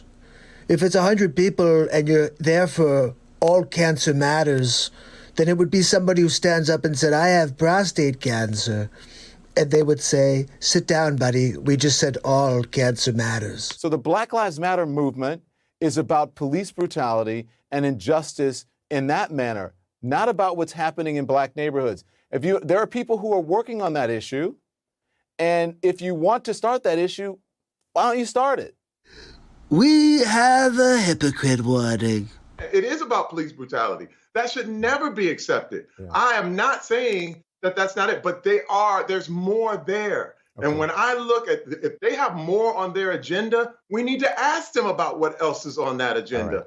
Don't you just love how uncomfortable Terry Crews made Don Lemonhead? It was hilarious.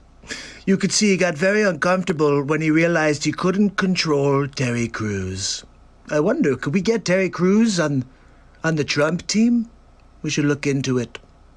Look, I will see you tomorrow on the next Trump show. Have a good night. So that's an epic episode, right? Episode 10. Don Lemonhead. The guy's out of his mind. Did you hear everything he said? I mean, seriously, if he said that now, I don't know, they'd still probably think the same thing about the guy. These people do not get the same situation as us. You understand what I'm saying?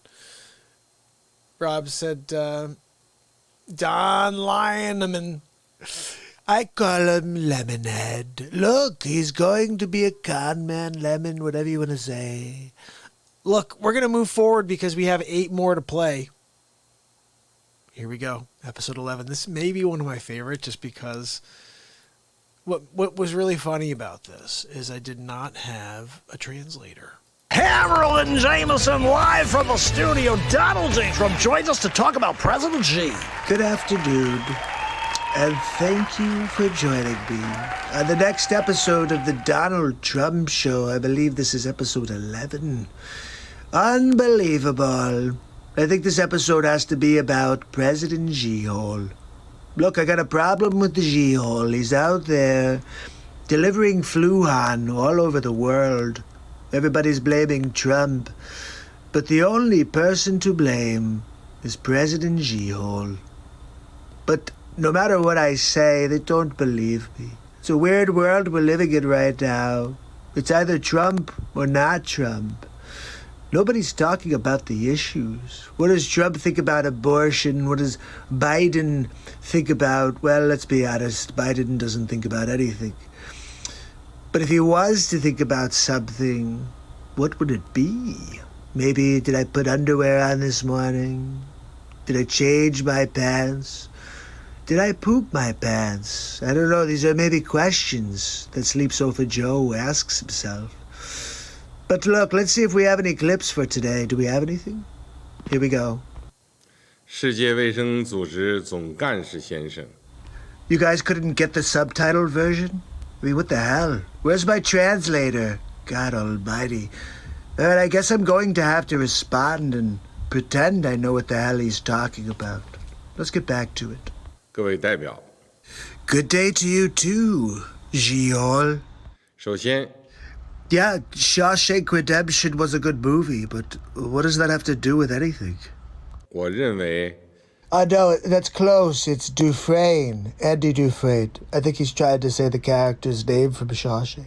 在人类抗击新冠肺炎疫情的关键时刻 I'm not really sure who Kwame Shakur is. It may be Tupac's son. 突发事件 Oh, it is. Well, I have one question for you, Xi-hole. Why didn't you tell me? Why didn't you tell the world what was going on? We could have done something about it. You know we call you a Xi-hole, right? 举行这次市委大会 Look, you brought it upon yourself. I can't control your actions, Xi. We only come up with nicknames for people based on their actions, and you've been a Xi-hole. I'm sorry. 具有 You should be, Gio. 十分重要的意义。 All right, look, I can't do this anymore. I can't understand him. 人类正在经历第二次世界大战结束以来， I'm not sure I appreciate your tone. 全球 What did you say to me? 新冠肺炎疫情突如其来， Okay, look, I need a translator. I can't freaking do this without a translator. I just can't. I don't know what the hell he's talking about. He keeps saying things. It sounds like he's insulting the drummer. 最严重的 See? That's exactly what he's doing. He just said it. Ziyunda. 公共卫生 He said invasion. They invaded us with coronavirus. 现在已经波及 I'll tell you what, G-Hole, if you ever speak to me like that again, I'm gonna trump you right in the face. Anyway, look, that's about enough for today's episode of the Donald Trump Show. Remember that President G is now President G-Hole. Sleep Sofa Joe is probably taking a nap right now, and I'll see you tomorrow on the next Donald Trump Show. Have a good night. Moving right along. What do you think of episode 11? President G-Hole. We're moving on to 12, guys. Here we go. Episode 12 of the Donald Trump Show. This may be poison. No, I think it's not. Hammerlin Jamison live from the studio. Donald Trump joins us with episode 12 of The Trump Show. Thank you, and welcome to episode 12 of the Donald Trump Show. Tonight we're talking about Sleep Sofa bumbling Biden. This episode's called How Far Left Can Sleep Sofa Go? Let's take a look. And I can't thank you enough for all you've done so far, and that's thank you for taking the time for watching today. You're off to a great start, Joe. Look, one of the things I think is important, I wish we taught more in our schools about the Islamic faith. Wait, hold on. So you get rid of God in the school. You can't pray in school, but you want to talk about Islam? Does that make any sense? It doesn't at all, unless you're trying to pander for votes. Oh, look, it's pandering Biden. And what people don't realize, it's one of my avocation is theology, don't realize is that we all come from the same root here in terms of our fundamental basic beliefs. The same fundamental beliefs? Are you crazy, Joe? Crazy Joe Biden. Yeah, that's right. We all fundamentally believe the same things. That's right. So my generic point is... Everything about Sleep Sofa Joe's generic. We agree that we can redirect some of the funding. Yes, absolutely. Okay, so no more police departments. Sleep Sofa Joe, defunding the police. Look, let's divert some funds. Let's not improve the police. Let's just defund them.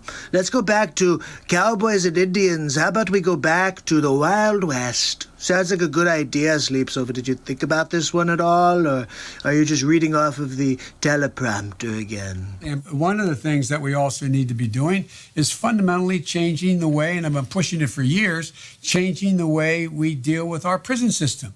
Okay, this one's classic. Are you guys ready for this? It should be a rehabilitation system, not a punishment system. Okay, I think it's time we slam bumbling Biden back onto his sleep sofa. They started looking at it and found out that this midnight basketball isn't getting them together a bunch of jive folks who are black, white, and Hispanic who live in their city to do, try to see if they can be Michael Jordan. Because I really can't tell anymore. Was that racist? They were keeping schools open so gangs come off streets instead of out raping my mother, marauding me. You know, this is the third or fourth time I've heard Joe speak about his mother in a very weird way. I'm not really sure if he has a thing for Ma, good old Ma. My daughter will be safer.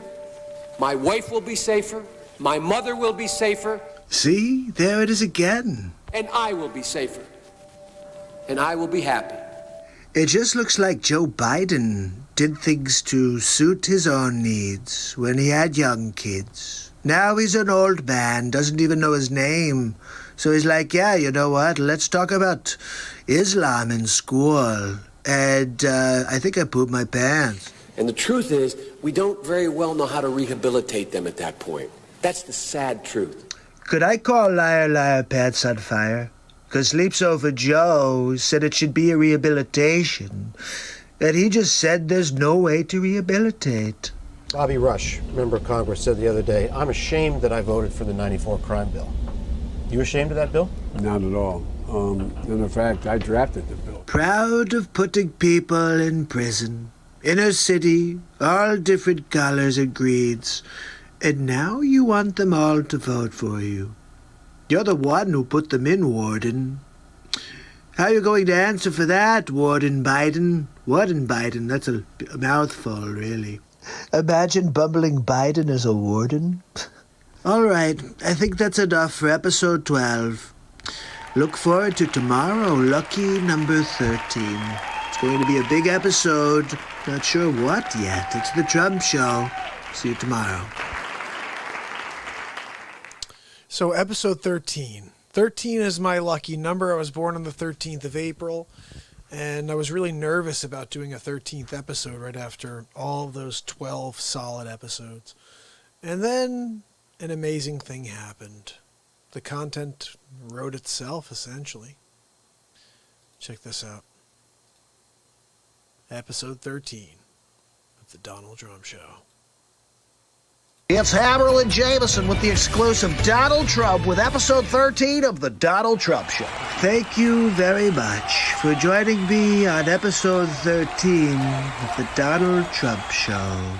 Tonight, we're talking about this stupid ad that just came out. Did you see this? Sleep Sofa. That's right. He's sitting with Obama.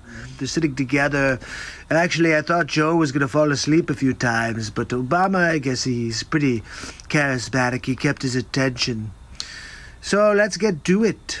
I don't understand his inability to get a sense of what people are going through. That's very interesting, Joe. I'm wondering if you'll ever be able to get a sentence out without sounding like you're falling asleep. He just can't relate in any way. I can't relate. That's funny. I can't relate to your communist leanings, no, Sleep Sofa Joe. That I could not relate to. One of the things that I have always known about you, Joe, it's the reason why I wanted you to be my vice president and the reason why you were so effective. Effective? He was effective at smelling young girls' hair and whispering in their ears. But what else did Sleep Sofa Joe do while he was in the White House? Ways in which presidents motivate people. By doing something really ignobling. Doing something really ignobling. I believe Joe thinks that ignoble's a good word. Ignobling. Important, and people go, oh. Or to do something really bad. Oh, wait, Sleep Sofa, you've got me confused now. Because ignoble means dishonorable, and then you said really good. Or really bad. I'm really confused, Sleep Sofa. I think you're not really sure what the dictionary definition is for ignoble. This guy has generated a sense out there that people are waking up to, that he ran by deliberately dividing people from the moment he came down that escalator. Wrong. I've been connecting people to the truth, Sleep Sofa. That you, Obama, and all of your cronies have been taking advantage of this country. You for 44 years. I don't know how that has been possible. I think people are now going, I don't want my kid growing up that way. Wait, hold on, Sleepy. So you're telling me kids don't want to grow up winning? Oh, no, they want to be losers like Sleep Sofa Joe. Joe, they all want to be winners, okay? Stop telling people to lose. I shouldn't be surprised, though. Being vice president is like winning the silver medal at the Olympics. You know what it's like as much as anybody. What are we talking about now? Falling asleep on camera? Pooping your pants? Just elaborate, Barack. to be in the White House during a crisis. Oh, I'm sure you got a lot of great information out of Bobblehead Joe. You know what it's like to have to... I just have to ask, why does it take Barack so long to form, like, the simplest of sentences? Get laws passed through Congress. You know, I'm really glad you brought that up, Barack, because Sleep Sofa Joe does have some experience drafting the crime bill in 1994 that put a lot of people in jail. Too many to count, I believe. You know what it's like to deal with foreign leaders. Barack Obama with another direct hit. How did you do in Ukraine, Joe? That's right. And how about your son, Hunter? Been looking for him. I have a couple of questions. Attorney Bill Barr will be calling him. You may want to let your son know. You know what it's like and how lonely it can be. Look, you're probably right, Barack. It must get really lonely for Sleep Sofa Joe, those couple of thoughts running through his head on a daily. It's okay, Joe. Just take a nap. To make tough decisions where not every decision is going to be perfect, but you got to make them. You know, Barack, it's kind of hard for Joe to make any decisions at this point. And to take responsibility for it. I do have to say I give that to Sleep Sofa. I've heard him say he's going to do a boom, boom, boom, so he does take responsibility for his poopers. Okay, does it or does it not seem like Barack is thinking the same thing? And the thing I've got confidence in, Joe, is your heart and your character and the fact that you are going to be able to reassemble. Okay, so wait a second. What is Sleep Sofa, bumbling Biden, going to reassemble? He can't even assemble a sentence. He doesn't remember his name half the time. He said he's Joe Biden's husband, Joe Biden. That's stupid. Reassemble the kind of government that cares about people and brings people together. Look, I think Joe could bring people together for a nice nap. Okay, but he's not going to accomplish anything except be the Muppet puppet for the left. I have to laugh, though, Barack. You say to help and care for people, but you're the ones who are causing all the problems right now. Anyhow, this was the 13th episode of the Donald Trump Show. We're going to continue to dig deep into the Sleep Sofa and find what's in the cushions. And I'll see you tomorrow at the next Donald Trump Show. Yes, you will. You will see Donald Trump back every single day on this program. So that was episode 13. I really enjoyed that one. And we just have to keep one-upping ourselves. So we have a secondary Paloisen episode. Paloisen number 2. Here we go. It's Hammerlin Jamison live from the studio, but we're going to take this to Donald Trump for episode 14 of the Donald Trump Show. Welcome and thank you for joining me on episode 14 of the Donald Trump Show. Tonight we're talking about Paloisen again. That's right. Don't drink the poison. Also, don't eat any food prepared by Paloisen.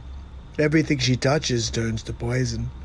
Anyway, I've got some amazing clips for you today of Paloisen. We're going to see her in action again. She's a terrible human being. Take a look at this one, for example. Do you think that it is time for Vice President Biden to address this head-on himself? Now, before we get started, you remember how they treated Trump, right? You remember how they treated Kavanaugh when he was trying to be nominated? They stepped all over the man's life, his dignity, his integrity. But this Paloisen's talking about Sleep Sofa Joe like he's walks on water, really. Take a listen. Well, I have great sympathy for any women who bring forth an allegation. I'm a big, strong supporter of the Me Too movement. I think it's been made a great contribution to our country. Oh, well, this is great. So we should have a really great endorsement by Nancy Pelosi to support this Tara Reid with her allegations. Let's hear what Pelosi has to say. And I do support Joe Biden. I'm satisfied with how he has responded. I know him. I was proud to endorse him on Monday. So let me get this straight. The reporter asks you what you think about Sleep Sofa Joe being accused of rape, sexual abuse, and you're satisfied? What? This is not right, Nancy, no. Very proud to endorse him.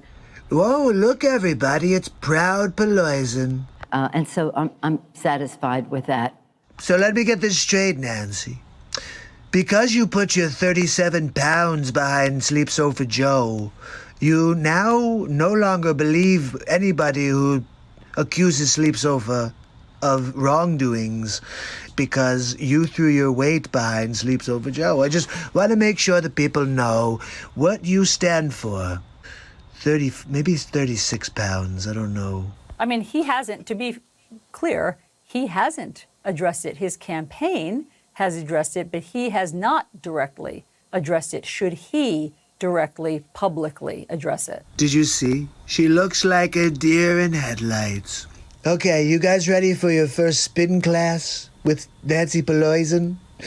I hope you brought your mats. Lay them out. Here we go.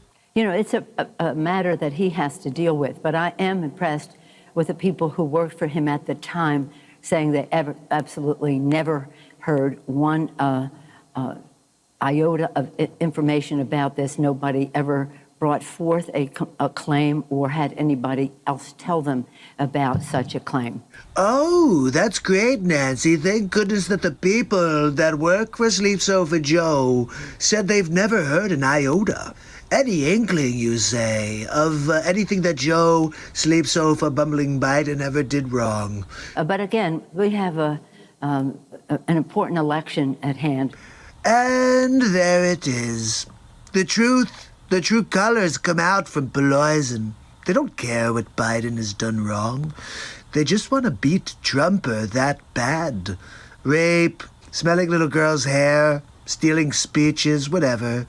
Oh, fake civil rights guy, too, forgot.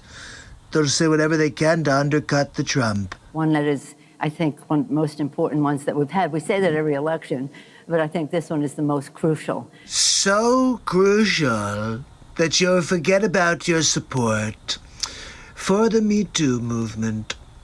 You really are Poloisen, Nancy. You know that, right? And I supported him because he's a person of great values, integrity, authenticity. I'm sorry. I'm just laughing here right now. She said values, integrity, and authenticity. Are you sure you're speaking about Sleep Sofa Joe? Imagination. There you go again, Poloisen. Imagination? You're kidding, right? This is Sleep Sofa Joe. He's been in office for 44 years and done absolutely nothing. He can imagine what it would be like to actually accomplish something, I guess. And a connection to the American people. You must be kidding, Nancy, right? Sleep Sofa Joe is currently looking for a connection to reality. He understands the kitchen table issues of America's working families. Okay, 1 out of 2. He probably knows what a kitchen table is. I'll give him that much. He's the personification of hope. Joe Biden is the personification of dope. And optimism for our country, and I was proud to endorse him. America needs a person like Joe Biden with his integrity. Remember that this entire interview took place because Joe Biden was accused of raping a woman. And she's standing by his integrity. His integrity and his vision for the future. I'm very confused by this one. Looking into the future, vision. Sleep Sofa Joe has a hard enough time looking into the next hour. Never mind days, weeks, and years ahead. This is not a condition that gets better. It only gets worse. Look, I want to thank you for tuning in to episode 14 of The Donald Trump Show. Poloisen Part 2. You know, she's basically the Crypt Keeper, right? I keep wondering if they're going to do Tales from the Crypt 2. I have the perfect typecast character for you. Her name is Nancy Pelosi. We call her Poloisen. And I'm sure you can find her online under the devil's best friend.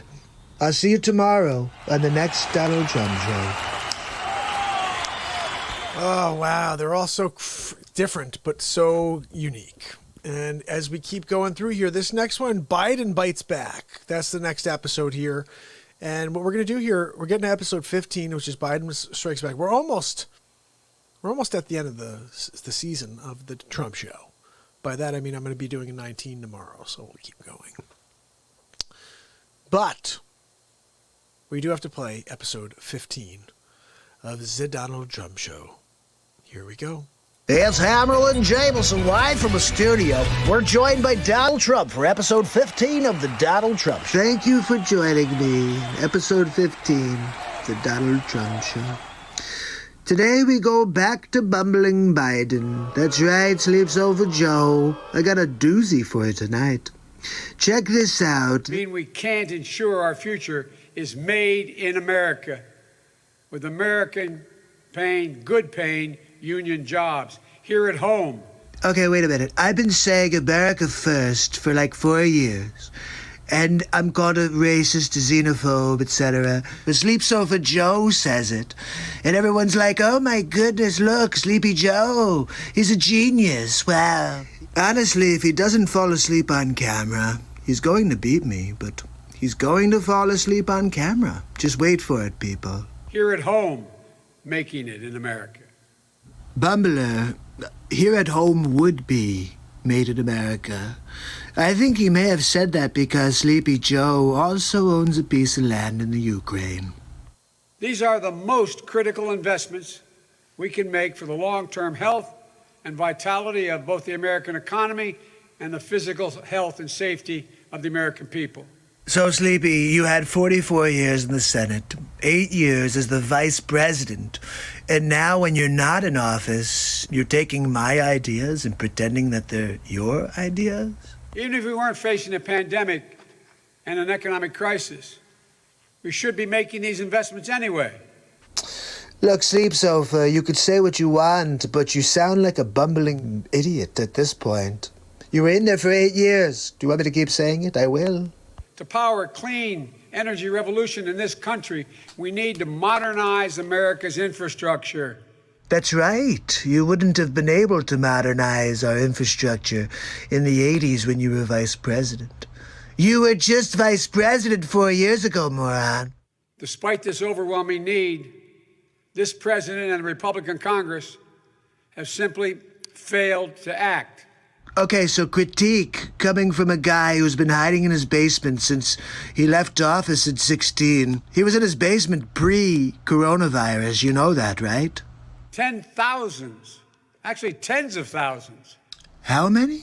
10,000s, actually tens of thousands. Wow, that's a lot, Joe. There's no other way of saying it. Well, for Joe Biden, you're right. There's only one way of saying it. The Sleep Sofa way. Donald Trump promised a big infrastructure bill when he ran in 2016. I have massive plans for this country, but the Democrats have not made it easy. Seems like every few weeks, when he needs a distraction from the latest charges of corruption in his staff or the conviction of high-ranking members of administration and political apparatus, the White House announces, quote, it's Infrastructure Week. Sleep Sofa, you know, I have to tell you, I think you should just stop running. Because every time you have a gaffe, or every time you say something super racist, the media starts a race war, or they totally flip it. Oh, he raped someone? Let's talk about how much integrity he has. But he's never delivered. Way to go, Joe. Let's find the 1 or 2 things I couldn't do in the first 4 years, and let's make a big deal out of it. He's never really even tried. I have to say, Sleepy, the Sleep Sofa Joe is hilarious. Partly for the goofy things he says with a straight face, but then look at what he said there. I haven't tried. I don't try. Are you kidding me? I sleep like 3 hours a day. I don't get paid for my job. And I get crapped on all day by you fake news morons. And you say I don't try. Well, I know how to get it done. The only thing that Sleep Sofa Joe knows how to get done is putting his head on a pillow and taking a nap. That he can get done every single day, afternoon, night. Look, I've got to go, but I'll see you tomorrow on the next Donald Trump show. Sleeps over Joe. Look, we're moving through. We're almost at episode 18, which we just debuted tonight for the first time. That was 15, guys. This one here is freaking awesome. This is the Dr. Evil 2020 update. It's basically the Dr. Evil saga. And whatever happened to Dr. Evil? After the Austin Powers series, we kind of lost track of Dr. Evil. Well, I found him. That's right, I found him. And I'm going to just start it for you. You got to check it out. Here we go. Hammerlin Jamison introducing episode 16 of the Donald Trump Show, The Gates to Evil. Thank you. Thank you very much. Thank you for joining me on episode 16 of the Donald Trump Show. Today we're talking about Dr. Evil. That's right, Bill Gates, Fauci. They're all in it together. And I think you'll be surprised when you see Vladimir Putin in the mix. And even George Soros. So we're going to get into it now. Let's take a look at the first piece. Dr. Evil, are you there? Well, hi, Bill Gates. How are you? Do you have a second to talk? Yep, I'm here in the evil lair right now. I heard about all your work on the vaccines. Quite promising. Hold on. Put you on speakerphone. So tell me, what's the latest, Bill? Look, we have to get our vaccines in order if we want to try to stop the spread of the coronavirus. And consequently, I own all of the patents and I have all of the companies that are actually going to provide the vaccines. And Moderna, you may have heard of, that's actually my company. I'm going to be the one who makes all the money at the end. But we have to do it. It's going to kill a lot of people and it's going to put a lot of more money in my pocket to be the shelf effect where everybody else dies and I get everything. I'm going to try to take over the world is really the plan here. Look, Bill, that's usually what we do here at Evil Headquarters. I'm frickin' Dr. Evil. Anyway, how could I help? Well, it looks like I've got everybody lined up and ready for the big reveal. They're all afraid. They're at home quarantined, and they're not sure if it's safe to go outdoors. So they're ready for the takedown. Yeah, I get it. You want to take over the world. People are starting to understand that I have an ulterior motive, and it's financially based, it's population reduction based, and they don't like it. And I just want to try to find out how to do it successfully like you did. I don't have time to give you the ins and outs. Do you have any tips or suggestions that you can give me? Well, Bill, fear seems low. I would release the murder hornets. Well, I really appreciate your advice, Dr. Evil. I know you've gone through this before. I do take over the world at least once a month. I think it's very important that we do this the right way. The right way is the only way. If we do it correctly from the beginning, then I'm going to be the leader of the world. Look, Bill, I'm going to be honest with you. What's yours is mine. I'm just going to do it all myself. I already released the murder hornets. Don't open your windows. Frankly, I was shaken by the images. I could not believe it when I had this YouTube video sent to me. These things are going on behind the Trumpers' back. And I don't like it. No. We're going to stop the Dr. Evil. We're going to stop Bill Gates. He's not even a freaking doctor. You know that, right? He's not a doctor. Doesn't even play a doctor on TV. He just pretends. He walks around, puts a stethoscope on, I think, when he's at home. Melinda, look, I've got a stethoscope on. I'm a doctor. No, you're not. You're just a stupid billionaire. Well, look, let's keep going. Let's see what these morons are up to. Number 2, get me Bill Gates. Dr. Evil. Bill Gates is on the evil monitor. Bill, it's Dr. Evil. Oh, hi, Dr. Evil. How are you? I'm doing great, Bill. So glad to get you on the line again. I think it's about time we release our secret weapon. Can you get him on the line? Number 2, Dr. Evil. Call on the evil monitor. Dr. Fauci, it's Dr. Evil. Hello, Dr. Evil.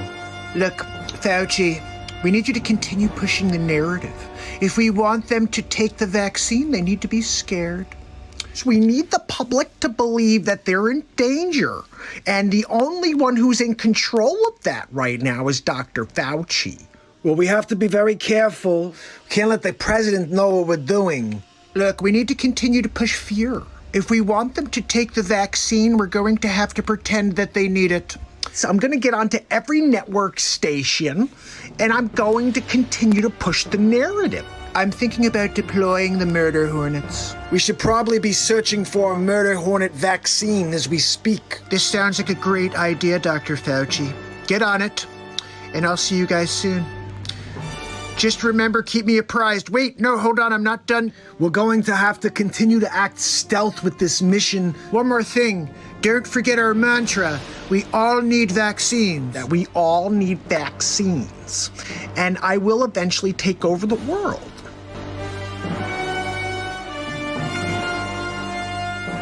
See, this is the agenda of the New World Order, run by Bill Gates, President Xi. They drop a virus, I call it the Wuhan, on the world. They cripple the global economic system. They put everybody in quarantine. They gotta wear a mask. They can't go out without a mask. And everybody's still fine. The death rate's like the frickin' flu. And they say everybody must get a vaccine. Look, I'll tell you what. I'm Donald J. Trump, and I won't be getting a vaccine. You've got an immune system for a reason. You don't need an immunity like a vaccine made by people like Fauci. They're just trying to line their pockets with dollar bills, y'all. So take a look at this last clip. Kinda pisses me off. He called me on pocket dial. You'll see, take a look. Number 2, get me Bill Gates on the evil monitor. Dr. Evil, Bill Gates is on the evil monitor. Well, hi, Dr. Evil. How are you? So glad to speak to you. I'm just here talking to the press right now. Is there something I could do for you? Oh, Donald, I'm sorry. This is actually a pocket dial. I'm gonna have to call you back. Okay, Dr. Evil. Number 2! That was too freaking close, number 2. I'm sorry, Dr. Evil. Bill Gates on the evil monitor. Hi, Bill. It's Dr. Evil. How are you? Hi, Dr. Evil. How are you? I'm good, Bill. Are we still on track to take over the world? So Dr. Fauci went on the front lines again today and told people they need to do even more extensive social distancing. They need to stay away from each other more.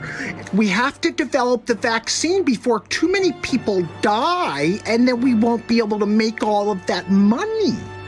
And what does Fauci have to say about it? I'm going to try to get Dr. Fauci on right now. Dr. Fauci, are you there? Bill, how are you? It's Bill and Dr. Evil, and he's on the evil monitor with us. Dr. Evil. Gentlemen, the fear-mongering's not working. You're going to have to find a different strategy. I'm getting very nervous about this, Dr. Evil. I think I may back out of this entire thing if we don't bring the vaccine to market next week. I'm out. Take a breath real quick, Dr. Fauci, because we're almost there. All right, we put all the money out there. We have the patents, and we have everybody at home right now. So all you have to do is continue the narrative. The president is starting to become suspicious of Fauci. Dr. Fauci, we really need you to come through for us here. Look, the president is smarter than he pretends to be. Fauci, failure is not an option here. I'm sorry, gentlemen, but I will not take a fall for 2 megalomaniacs. Okay. I think I've heard enough. Excuse me. Yes, release the murder hornets. Yes, Bill Gates' house and Dr. Fauci's. That's right. Yep, thank you. Okay, yep, fantastic. I'm sorry, gentlemen. I just can't stand you anymore. Look, I have to thank MAGA lover QAnon 1984 for sharing these 3 videos with... Oh, wait a second, I'm getting in my ear that we have one more for you. Hold on one moment. Let's get to it. Ladies and gentlemen, the scene is set. Number 2. Dr. Evil. Vladimir Putin's on the phone. Dr. Evil, it's Vladimir. I hear the news. Well, it's really good to have you on the line, Vladimir. I'm so glad that our plan is working. Right now is good mission. Is an American run. Look, all I want you to know, Vladimir, is that we have to put the pressure on. More cities. They riot in the street. Good. Now to part 2, our secret weapon. You know who I'm talking about. Let's get him on the line. Dr. Evil. George Soros is on the line.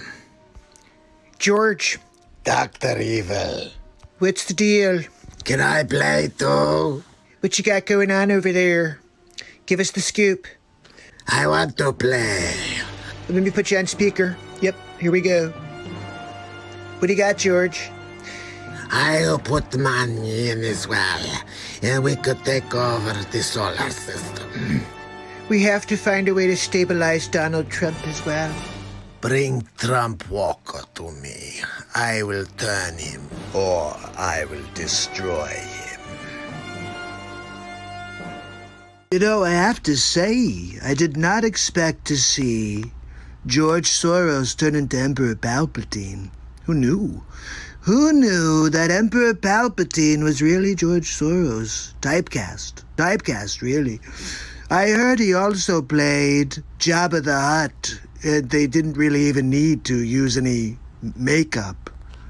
Look, the one thing I'll tell you about Donald J. Trump is I keep my friends close, but I keep my enemies closer. I'm gonna call Dr. Evil right now. That's right. We're gonna have a conversation about all of these videos because I don't like when people come after the Trump. Hold on, people. The phone is ringing. Number 2. Dr. Evil, there's a call on the Evil monitor. It's Donald Trump. Thank you, number 2. Hi, Donald. It's Dr. Evil. How are you? Dr. Evil, you're live right now on the Donald Trump show. Oh, really? Okay, hold on one second. Let me put you on speaker. What can I do for you, Donald? You're actually the subject of episode 16 of the Drum Show, and I just found 4 videos, quite incriminating.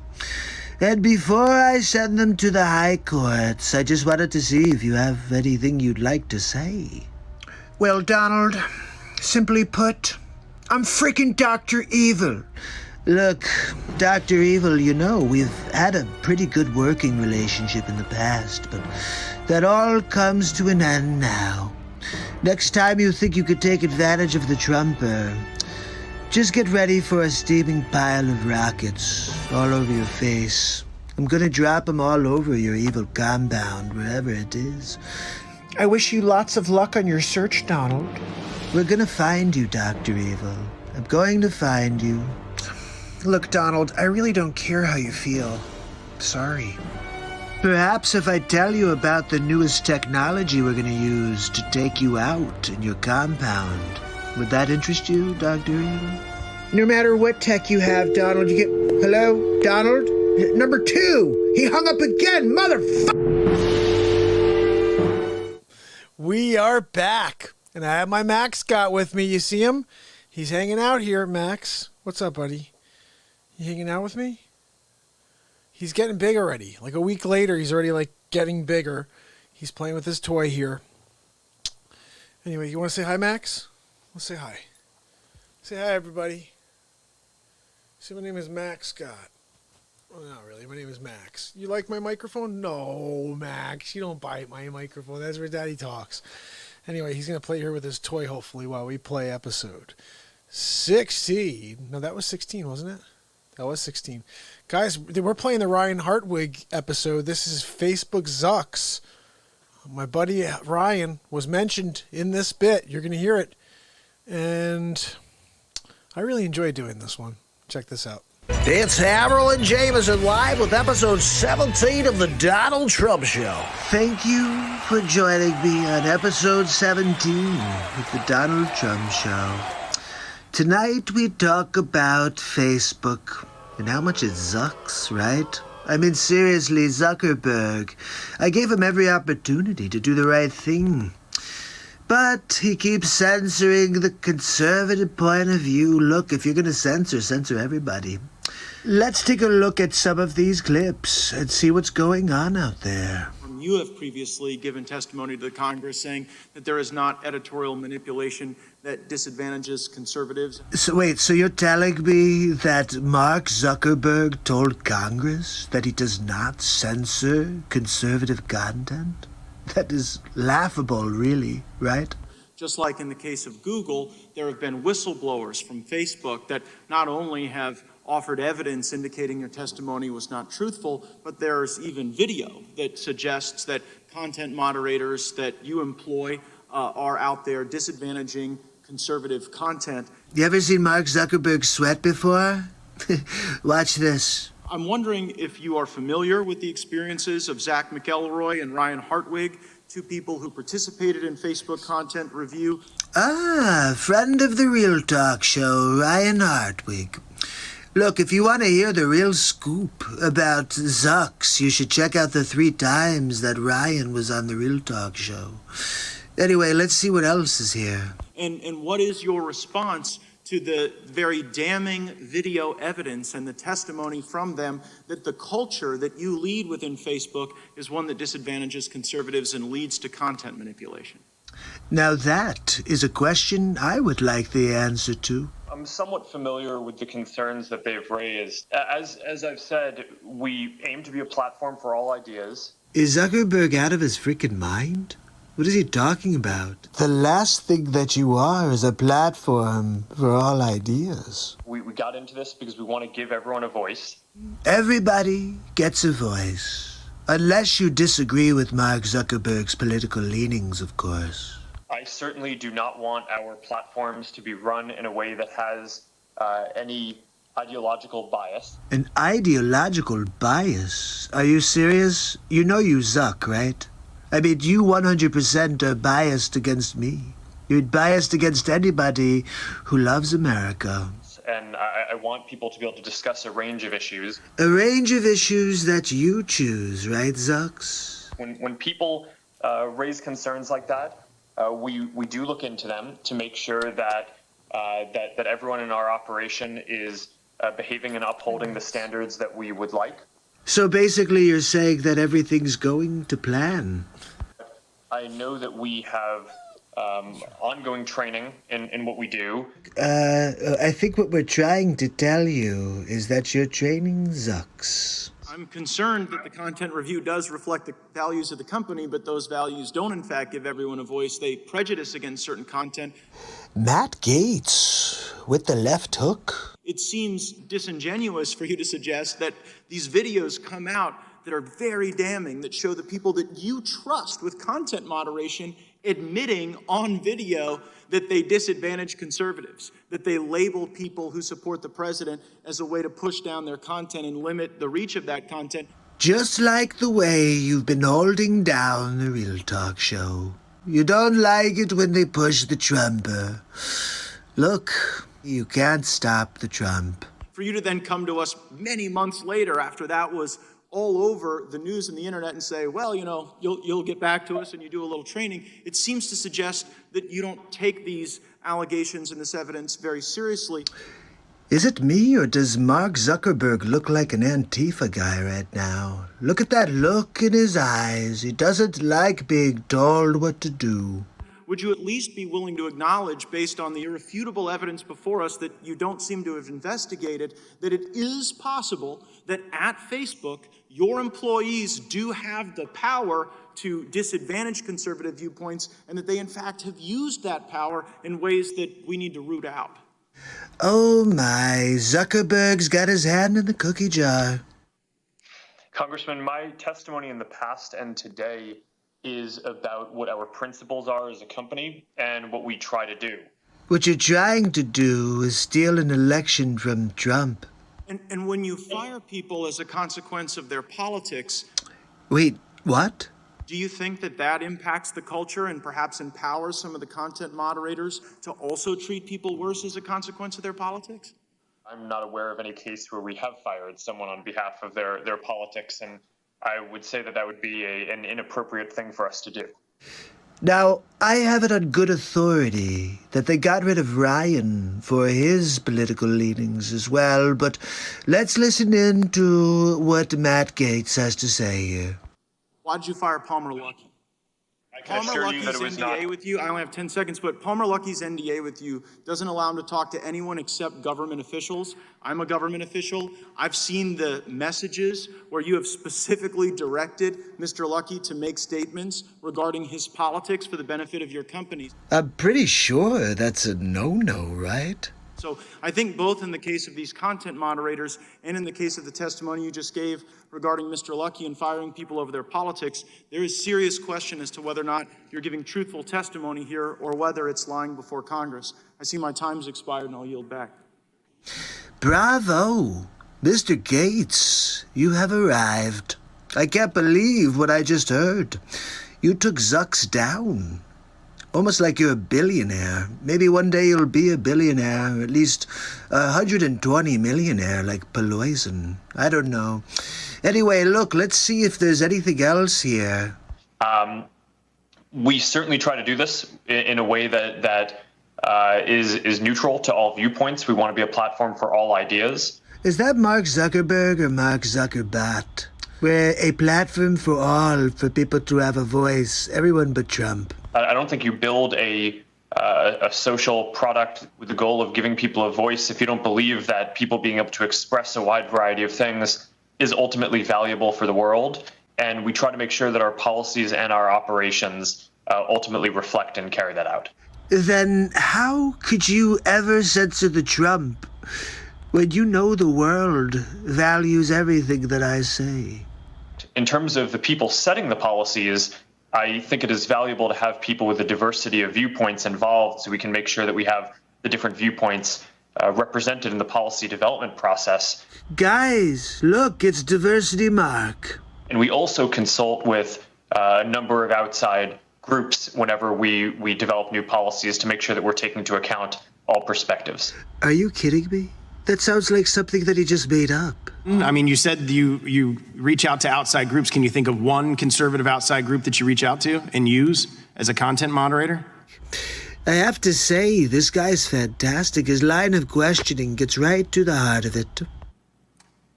Congressman, Did you hear that? Yeah, you're caught out, Mark. I'll tell you, this should be the trial of Mark Zuckerberg. Real quickly, can you briefly explain the approval process for third-party fact checkers and how many fact checkers does Facebook employ? We work with about 70 fact-checking partners around the world, and the goal of the program is to limit the distribution of viral hoaxes, so things that are clearly false. So you're not doctors, but you feel you could censor any doctor who talks about success that they're having on coronavirus. I think that's an overstep of your powers there, Zuckerdick. But we don't ourselves want to be in the business of determining what is true and what is false. That feels like an inappropriate role for us to play. Says the guy who's playing that role. Look, I have a feeling we're going to have a part 2 of Facebook Zucks, so stay tuned. And I'll see you tomorrow on the next Donald Trump show. Have a great night. All right, guys, our Max Scott is not having it right now. He wants to go. I think he wants to go back outside. I brought him out there a few minutes ago, but he looks like he wants to play. It's just like 1 a.m. here. He wants to play. So I'm going to play you guys the final episode that I have so far of the... Hey, Max, can you talk to everybody? Hey, Max, say hi. Say hi. Say hi. What's up, everybody? I'm Max. Okay, we're going to play this. This is episode 18 of the Donald Trump Show. This is Jerry Nadler. We're going to call it that because of Dagger. Here Here we go, Dagger, if you're still on. And yeah, stab wound, my buddy. I appreciate you. Hey, head over to YouTube, pal, and subscribe over there. Everybody, a lot of the people that are on YouTube now, well, at least not right this second, but that subscribed and are my friends on YouTube, join me on a daily basis, started on D Live. So come join us. Here we go, episode 18. It's Hammerlin Jamison. We head to the studio live with Donald Trump for episode 18 of The Donald Trump Show. Good afternoon, and thank you for joining me on episode 18 of The Donald Trump Show. Tonight, we're going to talk about Nadler. You know, he's basically trying to say there's no such thing as Antifa. He also is pushing the voting by mail. So I thought it'd be interesting for us to dissect an old piece of footage I just came across. So let's check it out. It's a very tempting point. I just, as a very experienced practical politician from New York. Well, I'm from New York too, Nibbly Nadler. I feel constrained to observe that in my experience in New York, paper ballots are extremely susceptible to fraud. Really? That's not what all of your cohorts are saying. Jerry, they're saying that it will be safe. Everybody can vote by mail. They'll be able to vote for Biden. And whether they're alive or not, their vote will be counted. Paper ballots are extremely susceptible to fraud. Extremely susceptible to fraud. Fraud. Of course, you know that's just some trick photography there, but we wanted to make sure you understand the point. Nadler believes that paper ballots are extremely susceptible to fraud. And at least with the old clunky voting machines that we have in New York, the deliberate fraud is way down. Look, Nadler and I are in agreement on this one. The deliberate fraud is down when you use a machine. So what are we even talking about here? I don't even understand why everyone's fighting me. Oh, that's right, it's because Trump said it. Compared to paper, when the machines break down and they vote on paper, we've had real problems. He said it right there. When the machines break down and they use paper, they've had real problems. This is 2004, people. It's not like it's been 50 years and all of a sudden we're doing better. We're doing worse, actually. So there's got to be a way. There's got to be a way. I'm simply observing that as a problem. There's got to be a way of getting the best of our methodologies. So, Nadler, when did you stop speaking so practically? In fact, the MIT studies have shown that hand-counted paper ballots are among the most reliable. Ooh, you've got a fighter there, Nadler. And at least if there's a miscount, you can discover it. You can't discover miscounts with these then machines. Maybe optical scan with paper. I want a paper trail. I want paper somewhere. But pure paper with no machines, I can show you experience which would make your head spin. Back then, he could show you experience, make your head spin, but now they're like, hey, let's vote by mail. It's fine. There's no fraud. It's totally fine. We should just do it. Coronavirus, schmoronavirus. What's happening in Portland right now? That's a myth. Wait, what's happening in Portland is a myth? I gotta hear more of this one. That's being spread only in Washington, D.C. Oh, my goodness. It's a myth spread only in Washington, D.C. Holy cow. Tell us more about this myth, Nadler. Antifa in Portland? Yes. Sir, there's videos everywhere online. There's fires and riots. They're throwing fireworks at federal officers. DHS is there. Nadler the numbskull. Look, he probably thinks that they're shooting a motion picture film right now, and it's all a myth. Could be, maybe. You ever seen Argo? Look online. It gets crazy, Mr. Nadler. Jerry Nadler, living in denial, really. You can't save a soul like Jerry Nadler. He's a bad guy. Oh, yeah, look, we can't have paper ballots because they're bad news. There's fraud. But then as soon as his candidate is going to get demolished in the square by Donald J. Trump, oh, look, we should have some paper ballots. They're fine. There's no problems. Trump's crazy. Am I really? Or maybe you should look at the facts. Look at your own commentary. Jerry No Good Nadler, really. Look, I'll see you tomorrow in the next Donald Trump show. Have a good night. My buddy Stab Wound, I appreciate you, pal. This is Max wants to say thank you too. Max, can you say thank you? Can you say, hey, Bear, thank you? Oh, he gave you a lick, Stab Wound. That's a really good sign for Max Scott. Max Scott. Okay, listen, Max Scott. I'm going to take you outside. I know you got to go to the bathroom. Listen, everybody. I appreciate you. Stab Wound. I'll see you tomorrow on YouTube. Head over there and live every day. Tomorrow we got episode 19. I don't know what I do. Every day I create a new one. Live, unscripted, every single day for 581 days. Tomorrow, 582. I will see you. Don't forget it. And I'll see you tomorrow, people. Subscribe, ding that bell. Max is the coolest dog in the world, right, Max? Say, I'm the Max guy. Woo! And we'll see you tomorrow on the next Real Talk. Have a great night, right, Max? My man, thank you so much. Have a great night. I'll see you